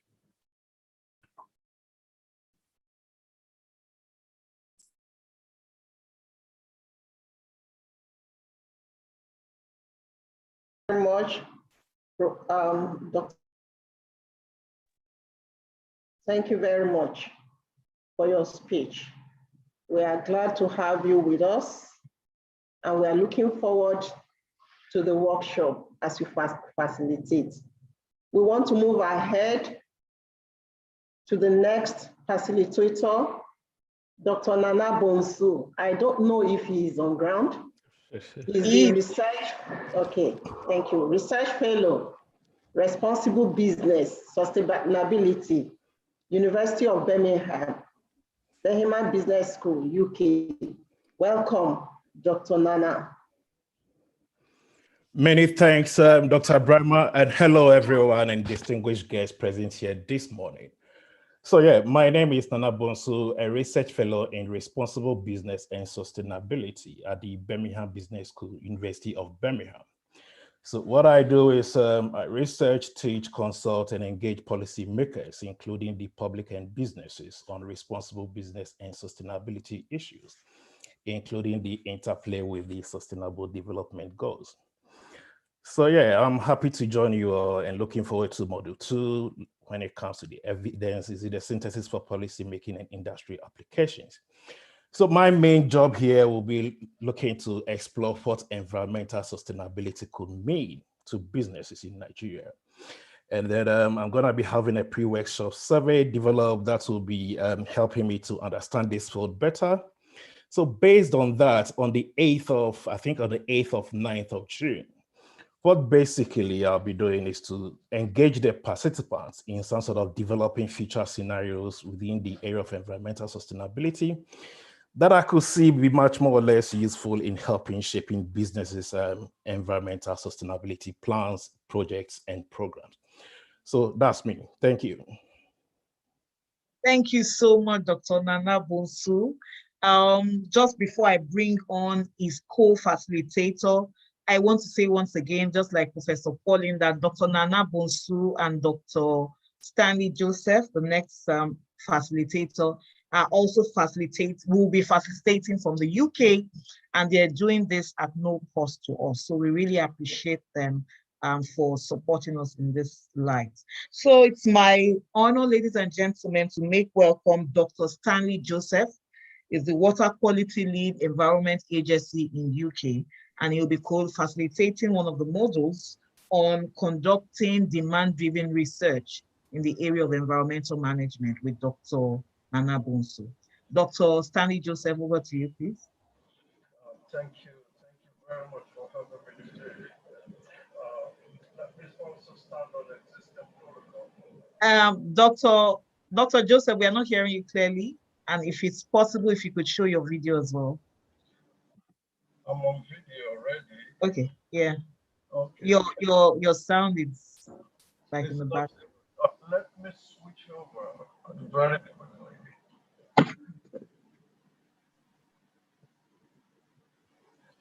Sorry about this. Can you hear me now? Okay, I think it's better. It's okay. We can hear you. I've always had this problem.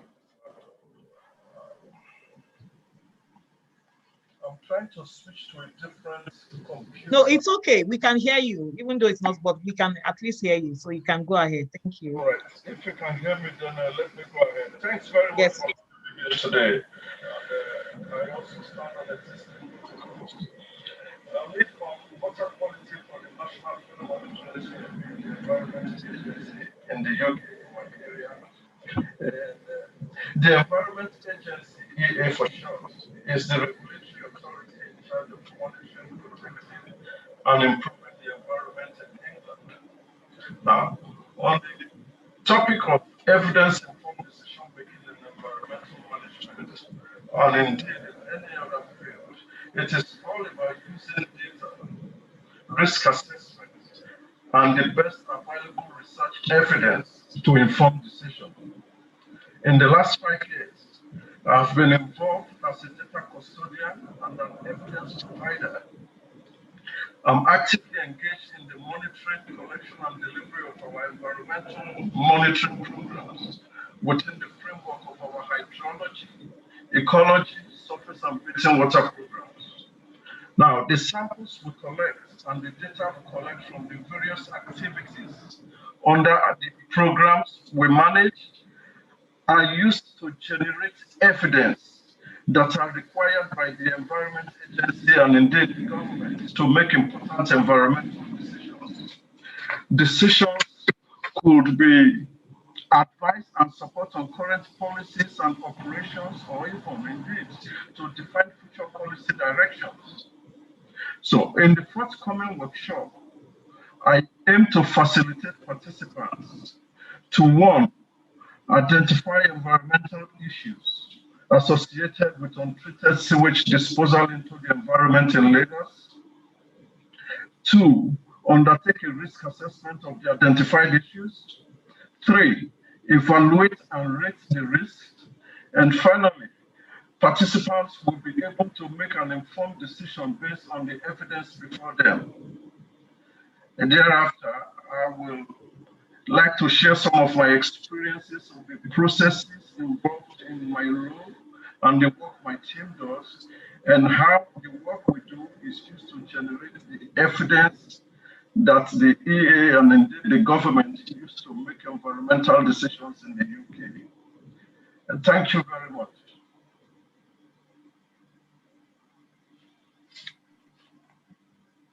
Thank you very, very much, Dr. Stanley Joseph.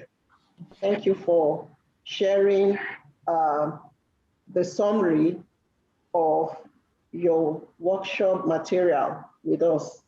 So we'd like to move on to the next item, item 12, Here we are going to hear some remarks from special guests. Dr. Eric Makwe, the clerk, Federal House of Representatives Committee on Environment. I don't know if he's here or his representative. Dr. Eric. Okay, Dr. While waiting, yes. Can I go ahead? Okay. Yes, so Dr. Eric, I'm not sure is around. He's also, like I said, like Dr. Bremo mentioned, he's a clerk of the House Committee on Environment at the Federal House of Assembly. And I'm presuming that is perhaps in that workshop session with Professor Neke. So I don't think he's able to join us. But however, I would like to give some short remarks too. I unintentionally omitted myself on the program because I'm also one of the workshop facilitators. And so I would just like to talk very briefly about the module or session on environmental research communication. As we know, this is very, very important, particularly in these times. And we indeed saw the import of evidence communication in this COVID-19 times. Evidence communication is as important as the science itself. And the truth is that researchers and the different stakeholders, industry practitioners, environmental consultants, and the general public need to understand some key strategies that are required to be able to communicate our evidence, particularly we researchers, to the different publics and target audiences that we want to impact.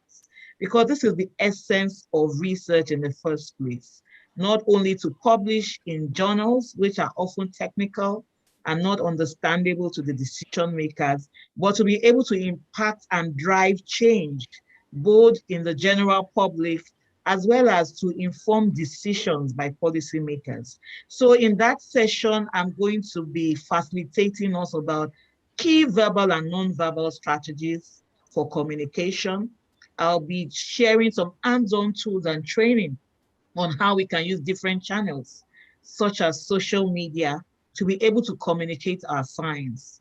Some of us who are probably already following me or who have been part of the EUEPiN project actually have seen how we have been able to do this. And a lot of the things that you're seeing here today was driven more by social media. How to even write up messages for disseminating on social media is also important.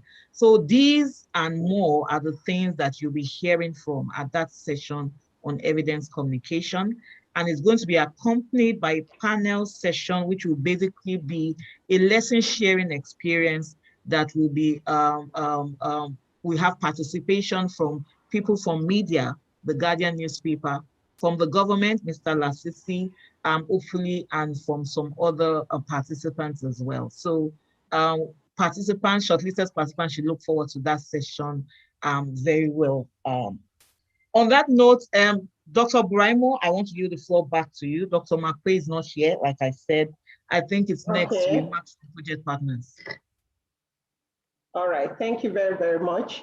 Mrs. Belinda Odeneye, the Permanent Secretary, Lagos State Ministry of Environment and Water Resources, Office of Environmental Services, earlier gave remarks because she had to exit herself to attend another important schedule.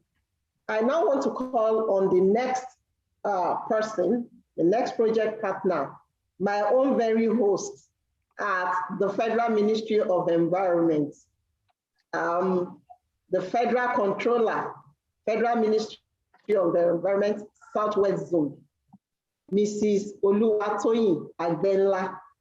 Welcome, ma'am.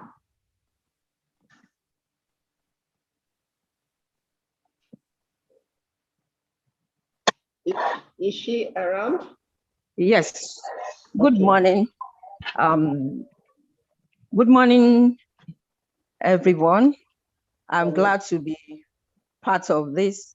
Can you hear me, please? Yes, we can. We can hear you, ma. Okay. Thank you very much. Good morning, everyone. I would like to stand on the well-established protocol and to go straight to my comments, my remarks. I will say that on behalf of the Federal Ministry of Environment, I'm glad to be part of this.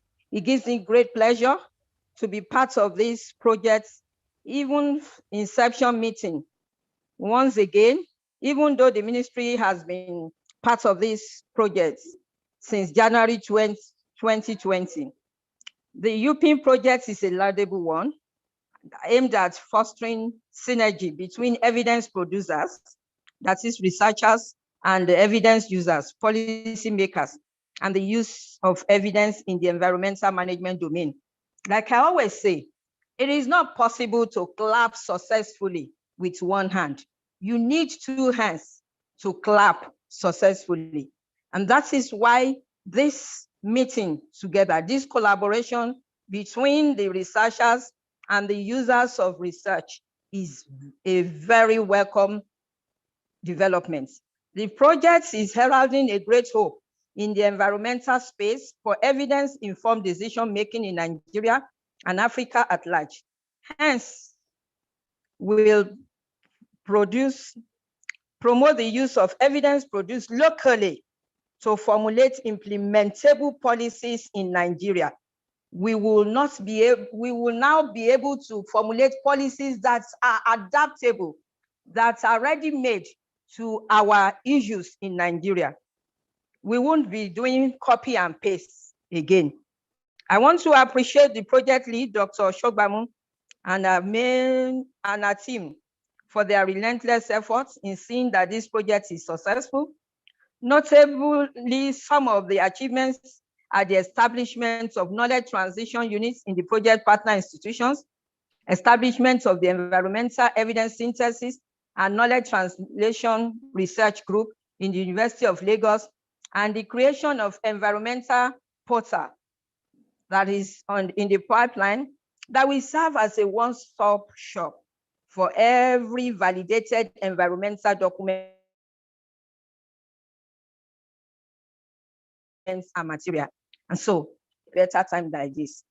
I am glad to be part of it, and I wish us all a fruitful meeting. Thank you. Oluwatoyin Agbinla. Thank you. Thank you very much, ma'am, Mrs. Agbinla. She's always been a strong supporter, and indeed, all members of our team at the Federal Ministry of Environment, Lagos Zonal Office. Thank you very much. I would now like to make welcome very quickly to give his own remarks as a project partner. He's also a EUEPiN project advisor, Dr. Peter Ikweozo, Director, Environmental Sciences and Technology Department, Federal Ministry of Science and Technology, Abuja, Dr. Peter Ikweozo, MNI. Dr. Ikweozo, sir.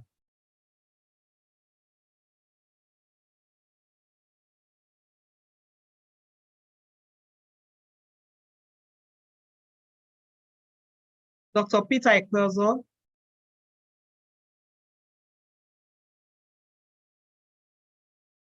Okay, Ms. Nena, I saw him earlier. I don't know if what happened.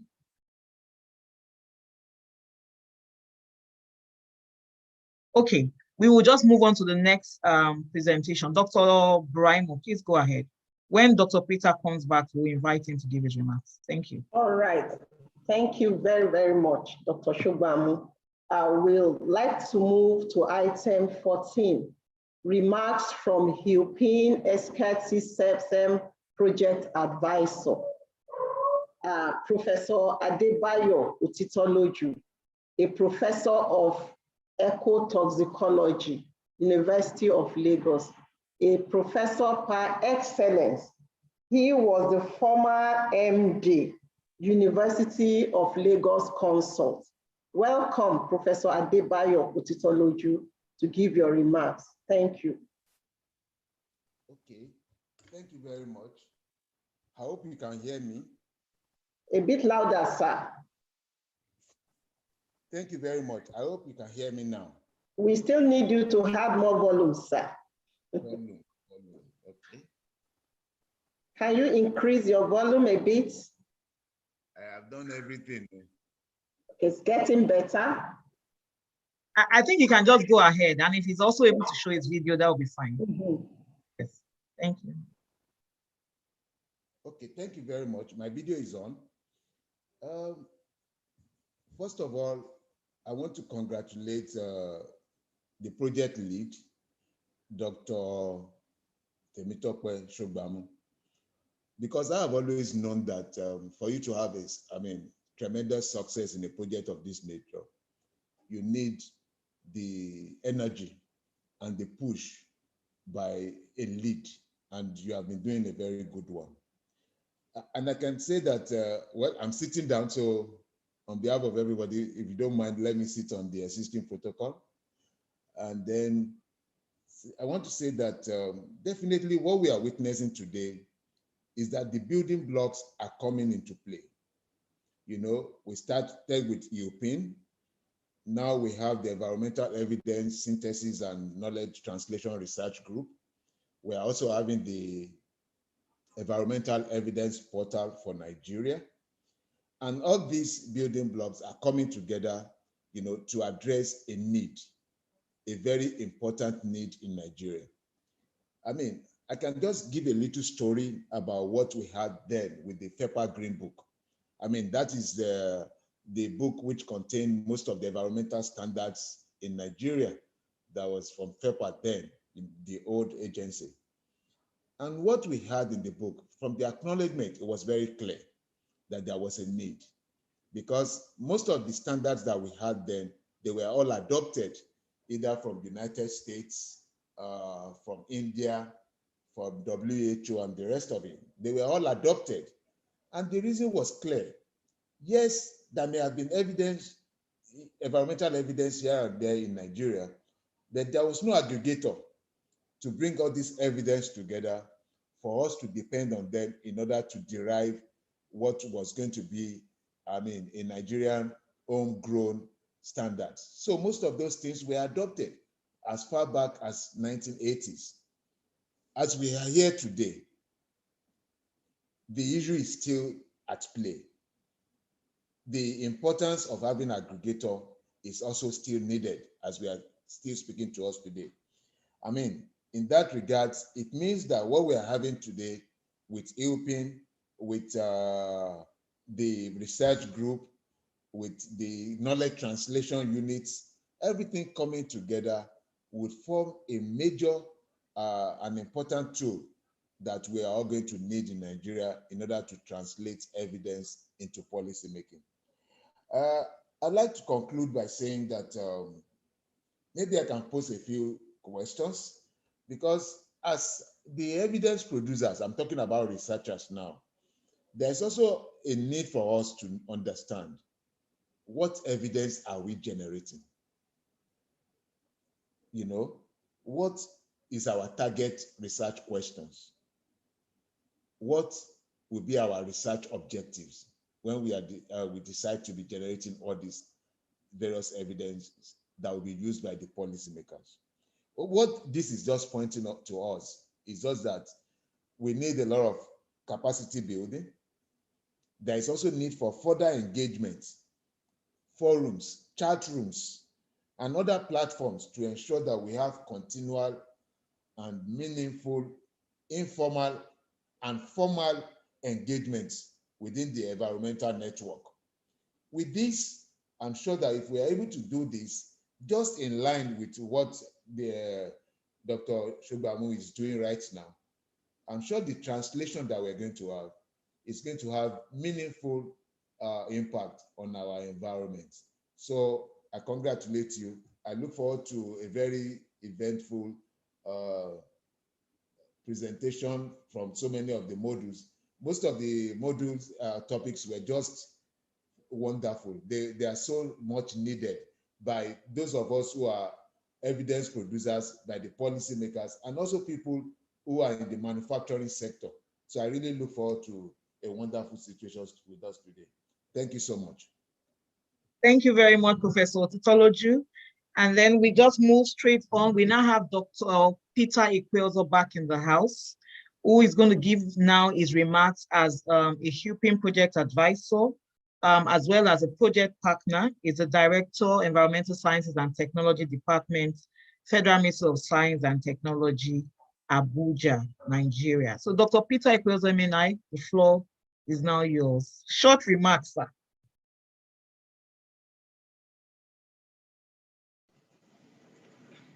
Hello, everyone. Good afternoon, Dr. Shogbamu, the highly distinguished experts present today. You are most welcome.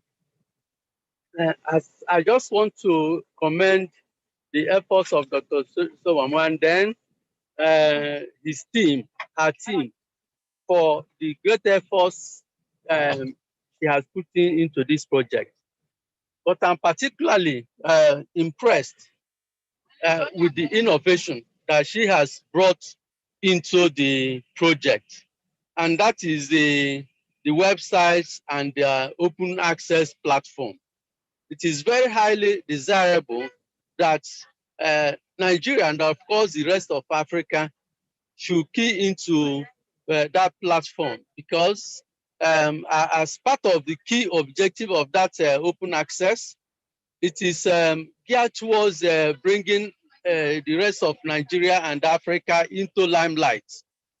Also, it will help us in bridging the gap between researchers and policymakers and evidence users, and it will go a long way in making information available.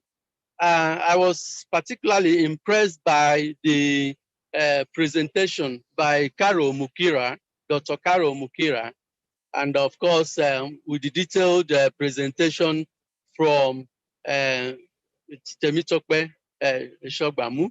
I have to say that that is just the beginning of good things to come. Also, I want to share with you the quick ones, few giant strides from the Federal Ministry of Science and Technology. We have come up with a policy roadmap geared towards achieving Africa ACI 2060. And that policy is National Science, Technology, Information Roadmap, Innovation Roadmap 2030. It is geared towards facilitating the achievement of SDGs by Nigeria and of course the rest of Africa. Also, we have a policy called National Strategy on Raw Materials Competitiveness. You all know that part of Africa's problem is actually not adding value to the numerous raw materials resources in the region. And now that problem has been complicated by Africa lagging behind in human capital development. But the moment we bridge that gap between adding value to our various numerous raw materials, we'll be able to do a clear and get a clear data, evidence-based data of the human resource pool needed to achieve that feat. Back here in Nigeria, we have that policy is now a gazetted document, and out of it, we have come up with national policy on methanol fuel production technology. That policy is geared towards adding value to our numerous natural gas resources. You'll recall that methanol is a wonder compound that can give rise to several industries. It can improve your transportation sector. It can lead to generation of clean energy. It will also develop your chemical industries value chain. So that policy has just been gazetted, and it will soon be put up into the open access platform of EUEPiN. So with these few remarks of mine, I want to commend all of you for attending and for also giving me the opportunity to make these few remarks. And I'm very optimistic that this is just the beginning. This is just a step, but it's going to be a giant leap for Nigeria, for the rest of Africa, and for humankind. Thank you very much. Thank you so much, Dr. Peter Ikweozo-Emenai. We truly appreciate your remarks, and indeed the giant strides that the Federal Ministry of Science and Technology through your department is making. It's now time to receive comments. Participants have been seated or standing or moving, listening to different remarks and presentations. We would now like to receive your feedback, which is very important, perhaps most important at this Inception meeting. So we would like to receive your comments, questions, if you have any. We have people in the house, different facilitators or presenters who would answer your questions. Please, if you could just raise your virtual hand, we will unmute whoever would like to speak. The floor is now open. And while people raise their virtual hands, just to say once again that we are live on YouTube, the EUEPiN YouTube channel. We will be able to visit that later and listen once over again to the presentation if you would like. And then in case we have participants who are not able to enter into the Zoom meeting room, they are also participating virtually as we speak. At the moment, we have almost 200 views ongoing live on YouTube. We also want to say that please, if you could just include your affiliation beside your name, that would also help us, particularly for those who are yet to be recognized so that we recognize you. Please, let's raise our virtual hands so that we can make comments or ask questions. The floor is open, please. We have about 30 minutes or more to take this particular session.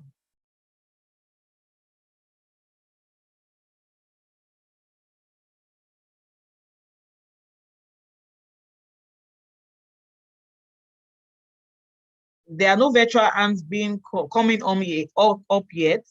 If there's any other participant here, maybe from the ministries or agencies or the university who would like to speak, or from the African Academy of Sciences or the Nigerian Young Academy or Nigerian Academy of Sciences, or indeed any of the other affiliated groups, please feel free to go ahead and speak as well. We are live and we don't want to be silent for too long. If we don't get any comments, we'll just move ahead and basically end the meeting. But I'm sure a lot of us would have questions or comments to make with respect to the projects, particularly the two projects. Yes, Ibrahim Mujaidu, please go ahead, Nosdra.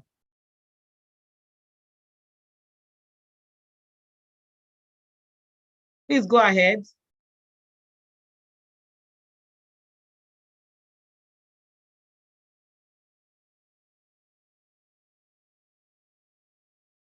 Ibrahim Rashid Mujaidu, your hands are up. Please go ahead and speak. Okay, good afternoon. Can you hear me, ma'am? Yes, we can hear you. Good afternoon. Okay. Standing on existing protocol, thank you very much for inviting me to this workshop.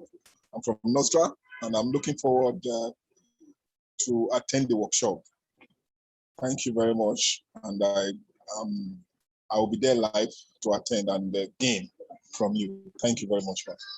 Thank you very much. Gain from all of us. Thank you. Abasiama Umoren, please go ahead. Your hands are up.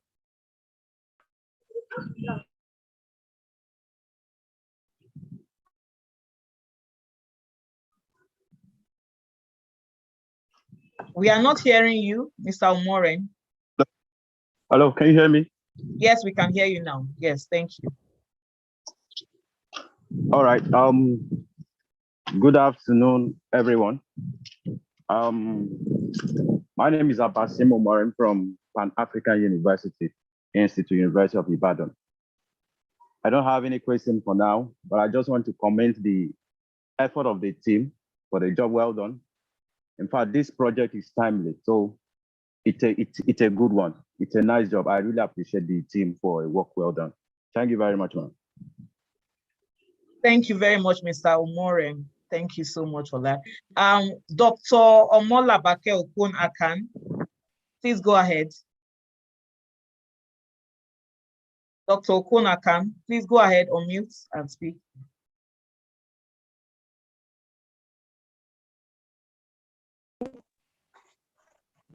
Good morning, everyone. Can you hear me? Yes, we can. Good morning. Good to see you, Dr. Temitope. Yeah. Good to be here. Yeah. This is a very great initiative, well coordinated.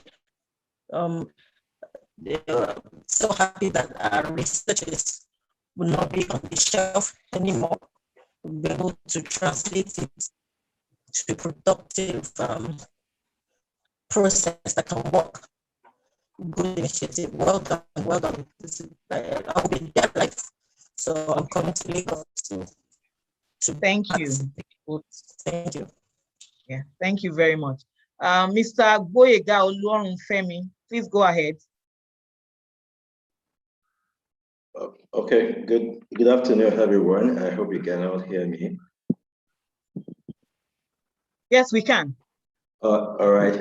Thank you for the opportunity to be part of these very important events and mission.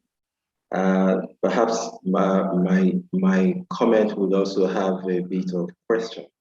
I'm the principal consultant at the Environment Global Resource Limited based in Ibadan. And I've also just concluded a paperwork with an NGO, an environmental NGO, which is the Society for Planet and Prosperity. And we recently launched a report, a policy paper on Africa post-COVID-19 green recovery last week. Now, my question would be that now that we have this platform coming up, and before this time, there has been, for me, personal challenges as to policy coherence in this sector. How do we intend to begin to integrate policy across board? That is, we have the academia doing a lot at their own end. Then we have the private sector doing a lot at their own end as well. Then we have government doing a lot at their own end. Where is the synergy? So we are looking at, there should be a center point where people from the academia, from the private sector, and from the government are able to come together and review some of these policies and then put them to good use for national development. So this has been my concern, and I'm saying that we're able to achieve this using this platform. So it calls for more actions and activities for the platform. And I'm quite delighted when I see that Dr. Eugene Itua will be taking that aspect, which is also going to integrate whatever is happening, more like the triangle, bringing it together so that part of the policy paper we have just launched, which I co-author, also had policy briefs for West Africa, for Nigeria and Ghana. So how do we put all of these into national development? And we are also looking at the Federal Ministry of Environment, all the states' Ministry of Environment. Now we can't even talk about what local governments are doing when it comes to environmental sustainability. So we must begin to localize some of these ideas that we are bringing up, and then make sure that officers, even at local level, get to participate in some of these, in some of the brilliant initiatives. Again, I also like to say thank you, Dr. Shogbamu, for being the team lead. We need to have more CSOs to also be part of what we are doing. Like Dr. Odumuyiwa said, that there's need to call for projects, call for papers that people can access. I'm assisting someone at the National Archives in Ibadan. I'm telling you, there are no structure to even get to see what you want to see immediately. I can imagine me logging into a platform that I'm able to type in environment or circular economy, and I am seeing all that I want. I've sent emails to the Federal Ministry of Foreign Affairs. I've sent email to International Institute of International Affairs. None has responded. So we must be able to pick up some of these things at will without having to wait. So I thank you sincerely for bringing this up, and I look forward to more collaboration in the future. I'm ready, I'm available. My own organization, the Society for Planet and Prosperity, would also be interested in some of your project deliverables. Thank you for this time. I appreciate it. Thank you so much, Mr. Boyega Olorunfemi. We really appreciate that. And I mean, this is the essence of this meeting. We really want to engender conversations around this subject. And as you know, a lot of those questions that you're raising is what we have been trying to address right from the EUEPiN project starting last year in 2020 and going ahead to where we are now. Indeed, we realized that that lacunae and that bridge between these three key players, the academics, the industry, the government, and another set, which is now even more quite important, we call them the knowledge brokers. They broker between each of these three fulcrums, and that's why we're having the Nigerian Academy of Sciences having one of their representatives, being part of the workshop, because that's a very big role that they play in providing that brokerage between academia and policy or industry. The University of Lagos also does that through the University of Lagos Consults and the Research and Innovation Office, which is also why this project is even being operated through the Research and Innovation Office. So I don't want to speak too much. There's so many ways and so many answers, but we have partners here who will help to answer that question. And we also have people from the university, our professors, who will help. I have a lot of hands up, so I would like to just take as many comments as possible, and then I can speak more to the answers to the questions that you have asked. Well, very important questions. The issue about the portal, that's also why we conceptualize that portal, because accessing information is difficult.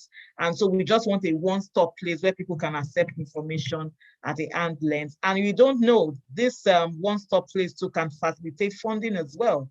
If a potential funder wants to know what your priorities are, I should be able to get it without having to go to bureaucratic channels to be able to access information. Thank you. Professor Olubunmi Otubanjoma. You can go ahead, ma. Professor Otubanjoma. Can you hear me now? Okay, Yes, thank you very much. Yes, ma'am. I must commend the organization for the work done so far. Secondly, I would like to comment on Lagos State for playing a role and for showing their presence this morning. And then I wonder whether other state governments have been integrated into the exercise, because it's very important that we get all the states. It's not a Lagos problem. Even though we have urbanization being a challenge, we need to get other governments and incorporate them into your activities. It's a form of sensitization, and that can really go round to the local government and so on. That is one thing I've observed. I must also comment on your very robust program, which I pray that you will get sponsorship for, because without the funding, it's sometimes difficult to materialize one's plan. So I wish you all the best in that sector. You're trying to build capacity. It's good that NGOs are coming in. You need to advertise more and get the social media to participate in your activities. The last speaker was very good about commenting on how you need to make sure that every strata of the society is incorporated into the activity.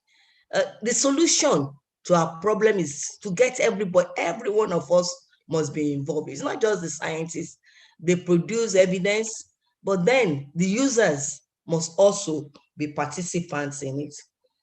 My major challenge with this is that all states must be involved. Social media must be involved to make sure that we move ahead, because if we do not manage our environment, then we don't have a future as humans.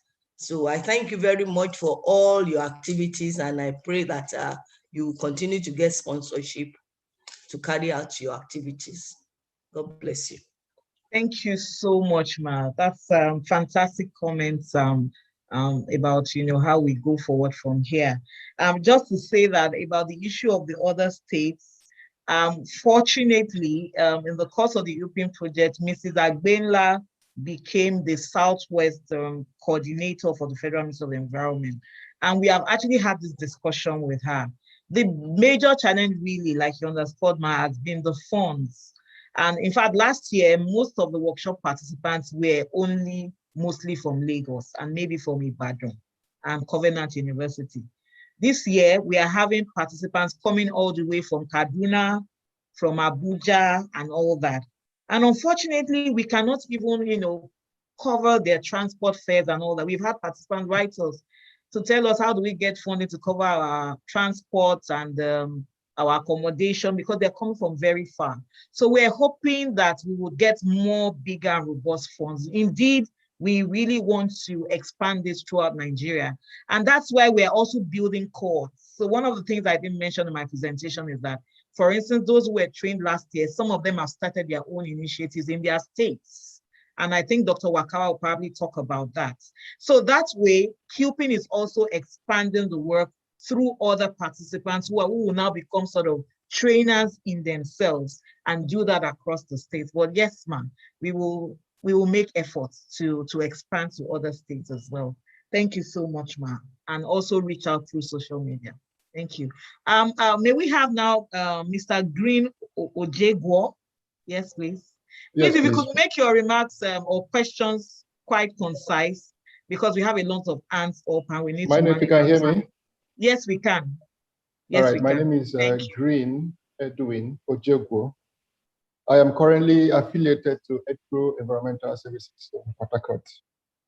However, I'm open to where the needs are available. Meanwhile, I heard extensively the talks and the discussion about the workshop coming up next month.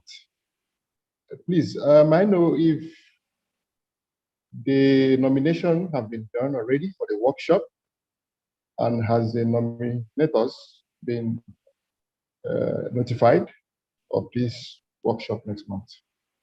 All right, thank you. Thank you for that question. May I quickly invite Dr. Malomo in 30 seconds to quickly respond to that question. She's the one managing the yes. Thank you. Yes, the call for application has lapsed and a final selection list is out, and the participants have been informed about the workshop. Does that satisfy your inquiry? Yes, you have. All right. I think his question must have been, sorry, Mr. Aguro, I think I mistakenly, I don't know. I know your hands were raised up. I mistakenly lowered your hand or something. Please feel free to go ahead to raise your hand up, Mr. Aguro. Yes, so the nominations have been completed. And I know Mr. Ojegwa was one of the applicants, and that's why it's asking. Like she said, we had 96 applications and we could only accommodate 40 applicants. So that's why she had to go through that, rigor of showing how the selection was done. It was a two-step, very rigorous scientific procedure to select. We had people from governments and we researchers and even the funders helping us to do that selection so that there was as much non-bias as possible. But we were also particular in having a very high mix of both gender and people across the evidence ecosystem. The businesses, the industries, the researchers, and the policymakers. All right. So may we have now Mr. Chukwudi Iwuozo. Please go ahead. Chukwudi Iwuozo. Yes, can you hear me? Yes, we can. Please go ahead. Okay, good morning or good afternoon, everyone. My name is Chukwudi Iwuozo from the HSC unit of Dangote Corporate Head Office.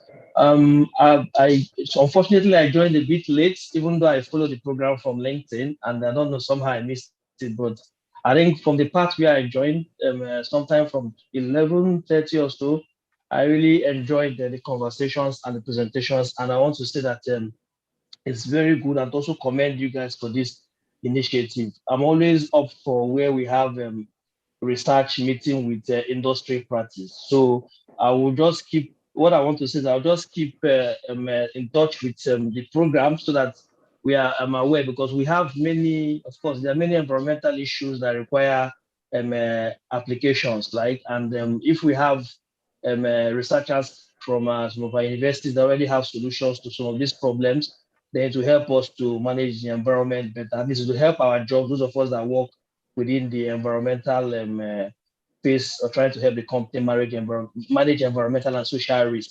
So I guess my point is just to say I would just want to be involved and keep in touch with what is happening, and to see where we have areas for synergy and partnership. Thank you guys once again for the initiative. Thank you. Thank you so much, Mr. Welzo, and that's really well appreciated. It's that kind of interaction and exchange that, you know, informed the secondment program that we instituted last year. Unfortunately, this year, with the small funding that we received, we could not incorporate that, but we're still hopeful that we might get bigger funding to do that. And what we want to do, last year was only secondments between policymaking institutions and the universities. This year, we are expanding it to secondments to industries and vice versa. People can come from the industry and either go to a policy, one of our partner policymaking institutions, or one of the universities, and, you know, have a field and that kind of exchange and conversation that you're talking about. We will still have such a forum sometime, and we've noted you down, and yes, we would like to collaborate with Dangote Industries. Okay, Miss Dr. Oluniyi Fadare, please go ahead. Thank you very much, Dr. Shogbamu. I would like to stand on the existing protocols. Can you hear me? Yes, we can. Oh, great. Yeah, I want to first appreciate the effort of Dr. Shogbamu and our team for a laudable initiative as this. It's long overdue. And I would also love to appreciate the fact that you show interest in our network, our Pan-African Micro and Nanoplastic Research Network. It's also a young network that is seen to the issue of plastic pollution in Africa. You will agree with me that if there is any area of environmental issue that require urgent policy in Nigeria now, it's in the area of plastic pollution. And that's why I'm really excited that you have given us this opportunity to collaborate, because this is more than one man's job. It is a huge task, and it will involve multidisciplinary professionals in order to be able to address it, both locally, regional-wise, and internationally. So by God's grace, I will be in Lagos to attend the workshop, and also to see how we can contribute our own quota to this great initiative. Thank you very much. Thank you very much, Dr. Fadare, for those comments and contributions. Very quickly, we move on to Dr. Rahila Wakawa from NASATEM Abuja. Please go ahead.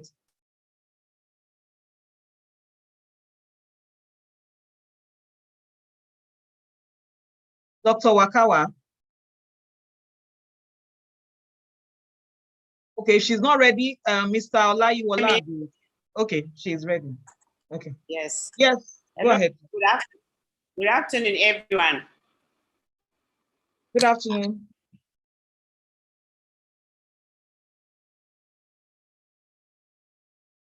Dr. Wakawa, we are listening. Please go ahead. Yes, of the Dean of National Center for Technology Management, Federal Ministry of Science and Technology, Abuja. I want to register as part of EUEPiN. Since meeting in 2020 to the determination up to this meeting, we've been part of it. We've been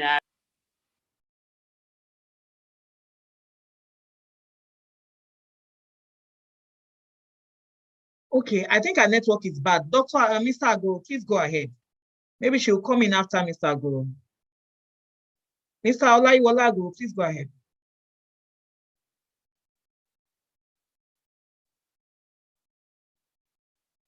Mr. Agoro, please go ahead.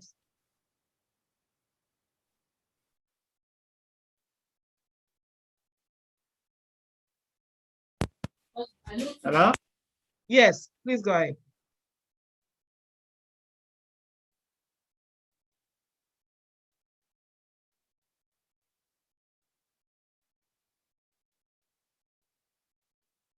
Okay, while Mr. Aguru and Dr. Wakawa are trying to speak, if there's any other person who would like to make remarks or comments, please feel free to go ahead, and including any of the EESKT members, particularly in response to the questions raised by, in addition to the answers I've given, raised by Mr. Olorunfemi and Professor Otubanjo. Mr. Aguru, if you are back, please, you can go ahead and speak. We're not hearing you before. Or Dr. Wakawa.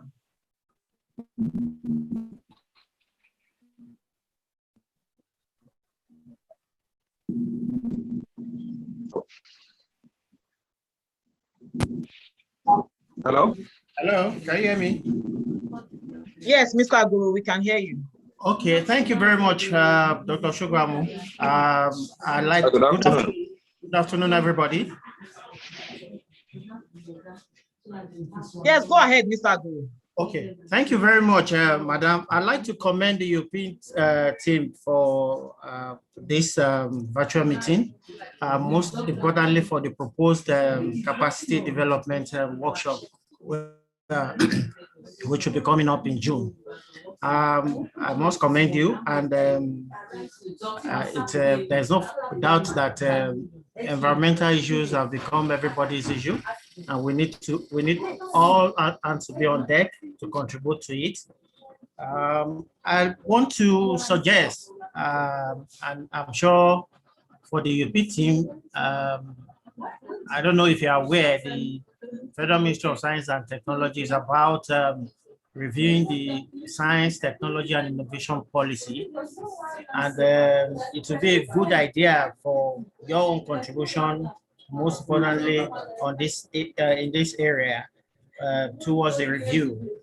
I'm sure a call will be made for contributions from Nigerians and Nigerians in diaspora to be made. So it's going to be a good opportunity for us to hear from you and to probably incorporate whatever your reaction will be on the policy. Thank you very much.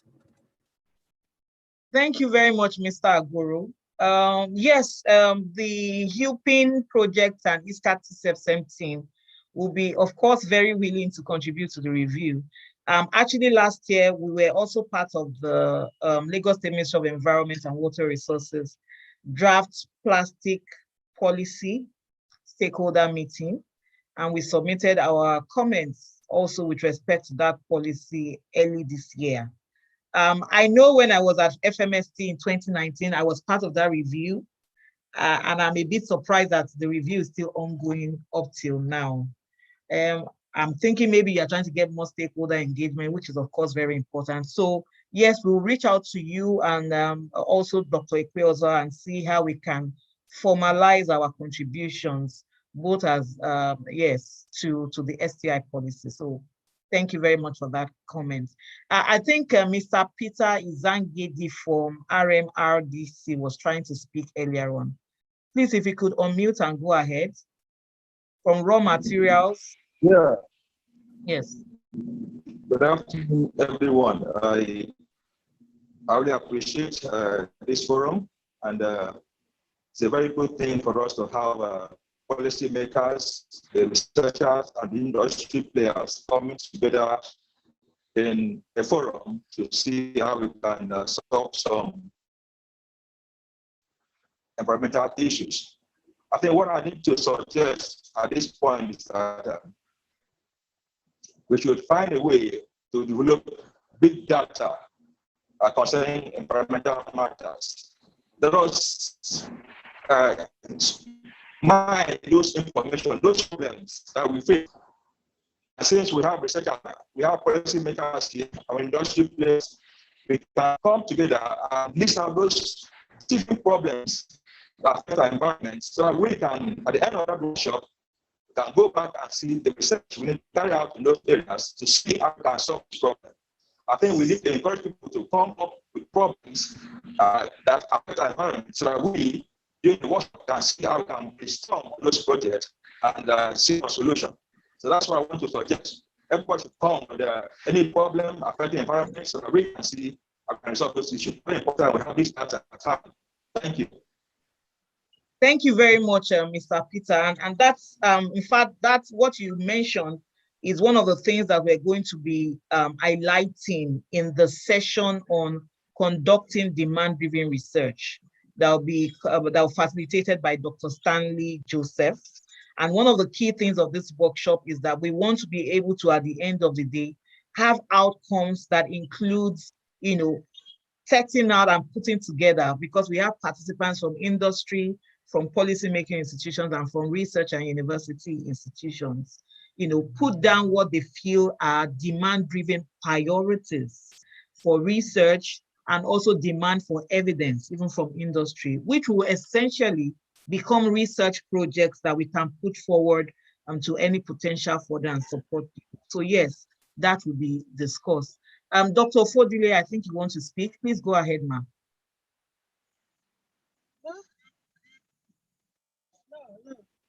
Dr. Fodile, are you speaking? You are unmuted. Okay. So may I invite EESKT-TCEBCEM members or any of our partners, Mr. Lasisi, Dr. Ekweozo, Mrs. Paul, to respond to, in addition to some of the questions that have been raised about, particularly for the policy-making institution partners, the issue raised by Mr. Lauren Femi about policy coherence and energy synergy in the area of environment between academics, industries, and governments, as well as inclusion of CSOs. Then also the question from Professor Otubanjo about involving other state governments and ministries across Nigeria in this kind of capacity building activities that we're doing. Mr. Olorunfemi also mentioned it about including different strata, including people in local governments. I know we're trying to do it with the KTUs to bring the agencies, but I don't think we've considered the local governments as well. So I would like our policy-making partner institutions, LSMOE, Federal Ministry of Environment, and FMSC to particularly address that issue about local government officials. I think that's very important. And Professor Otubanjo also mentioned the issue of advertising more, getting NGOs and social media. Just to also say that participants, particularly last year, we had several NGOs too and CSOs.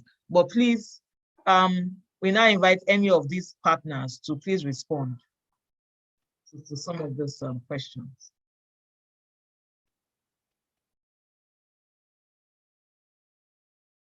Mr. Lasisi, if you are here, please, I think we'd like to hear from LSMOE about this issue of local governments and then the issue of policy coherence. I know it's quite active in that space. Mrs. Paul too, or Mrs. Agbinla, I think you can also respond to that. Okay. Good afternoon, everyone. Good afternoon. Yeah, thank you, ma'am. You know, the basic things with Lagos State is before we introduce any program to the local government or the third tier of governments, we in the states, we want to master it very well. That I guarantee that it will be cascaded to the local government. You can see that now we are introducing it into our various agencies. After introducing it to our various agencies, like I told you the last time, that we have a pilot program now. We are setting up an environmental data bank in the ministry. We want to have environmental statistics of things related to the ministry, to our agency. So if anybody is looking for any information that has to do with environment in Lagos State, whether on wastewater, whether on solid waste, we want to have a data bank for it now, and we are doing that with our agencies and other MDAs. So after having that, we now introduce it into the local government, because you know, environment, they also have an environmental section in the local government that is being handled by the environmental health officers. So it's a good pointer in the way, and we have it in our plan. But you know, let us first master it, know how we can relate data to policy formulation, data to policy implementation. After that, we now introduce it to the local government. Thank you very much. Thank you very much for that remark. Okay, anybody from Federal Ministry of Environment as well? Project partners, Federal Ministry of Environment, Federal Ministry of Science and Technology.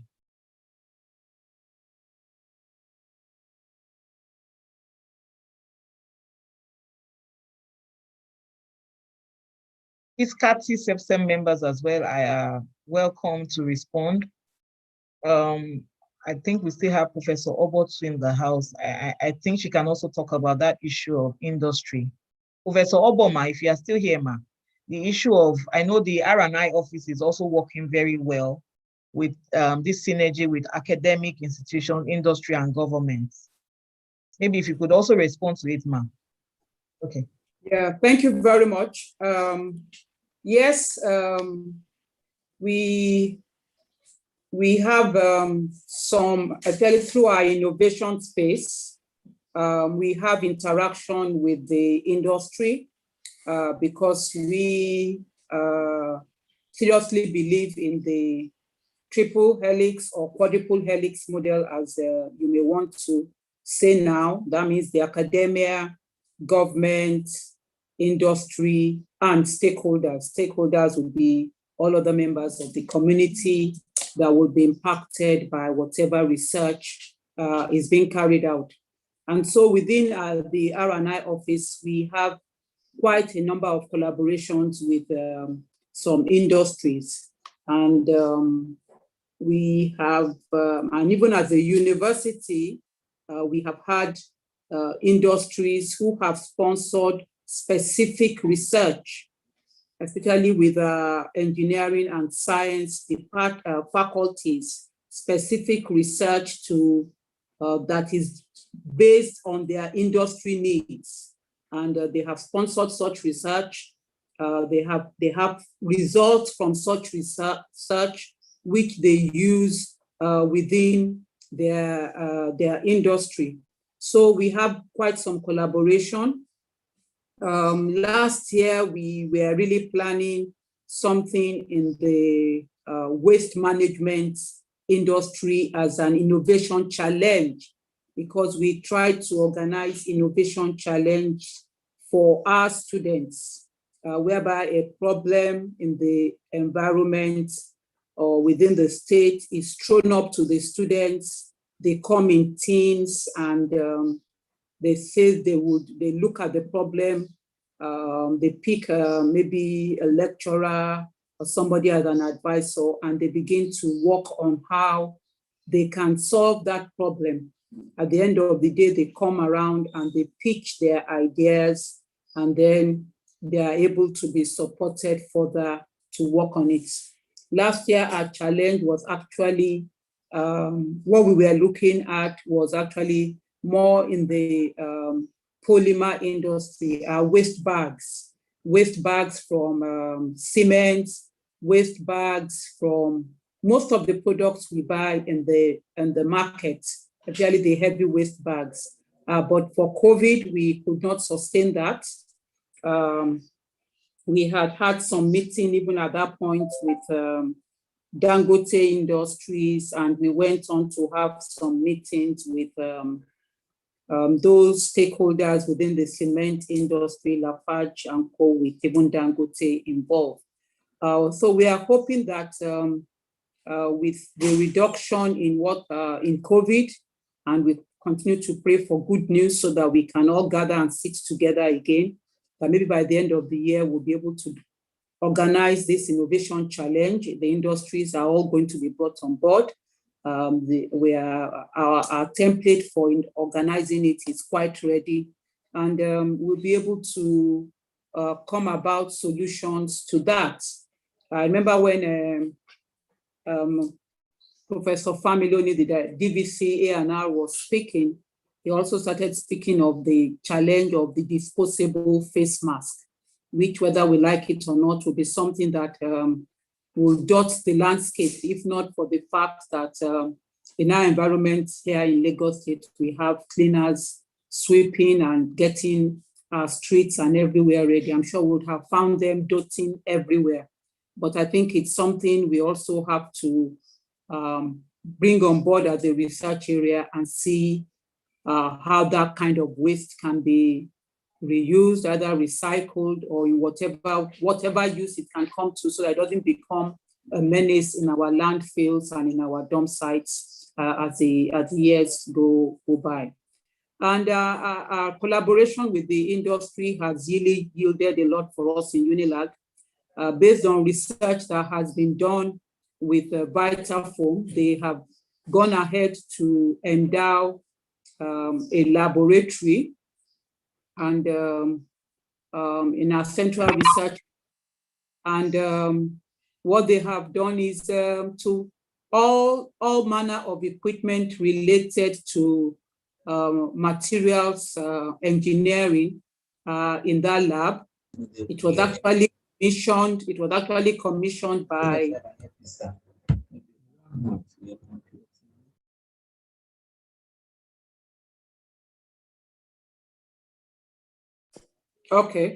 It was actually commissioned by Dr. Gunaya Onu from 1 or 2 years ago. And so it's used for things related to the material industry, the foam industry, and all that. So research is actively going on, and that came about as a result of collaborations and work with their R&D departments. Thank you very much. Thank you very much, Ma. Like I said, UNILAG is quite on top of this kind of interactions. Apart from through the EUEPiN project, several of such interactions are happening, even with policy-making institutions as well and international organizations. Just before I invite Dr. Wakawa for short comments, please, very concise, because we need to end this meeting at the dot of 1. And we still have announcements. May I quickly invite Professor Matthew Ilorisa. He's the director of the Institute for Maritime Studies. And may I invite him to just give some short remarks, sir. Professor Matthew Ilori. I also acknowledge Professor Winifred Makonjola. She was here earlier on, and I can't remember acknowledging her. Yeah, acknowledge her. She's with the Department of Zoology, University of Lagos. Professor Matthew Ilorisa. I hope I'm still here. If you could unmute, sir. He's the director of Institute for Maritime Studies, and I know that they also have very active engagements going on with industry and with external organizations. Professor Ilorisa. Okay, if he's not yet up, Dr. Wakawa, please go ahead. Dr. Wakawa.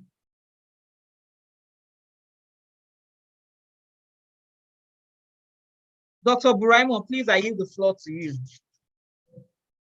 Thank you very much, Dr. Shugamu. That was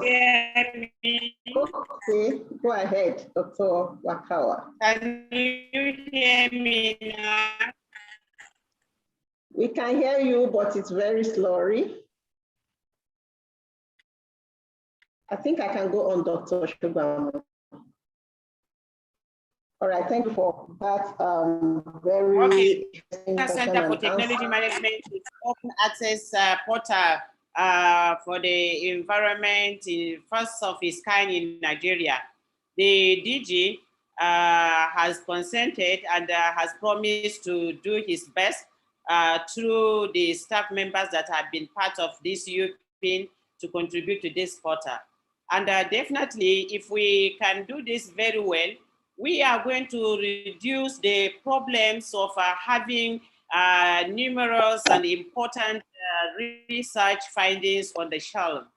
And at the same time, we will contribute and make Nigeria great in terms of accessibility to research, evidence-based research findings on environment. And with this, I would say NASATEM is very much behind EUEPiN, supporting it to see that this portal come to be and is being sustained. Thank you very much.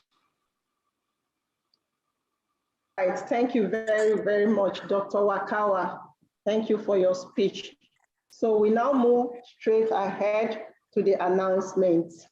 I would like to remind us that the main workshop will be coming up between the 8th to 10th of June, 2001. And we should note that the workshop is going to start in earnest. That is why we created today to have the inception meeting.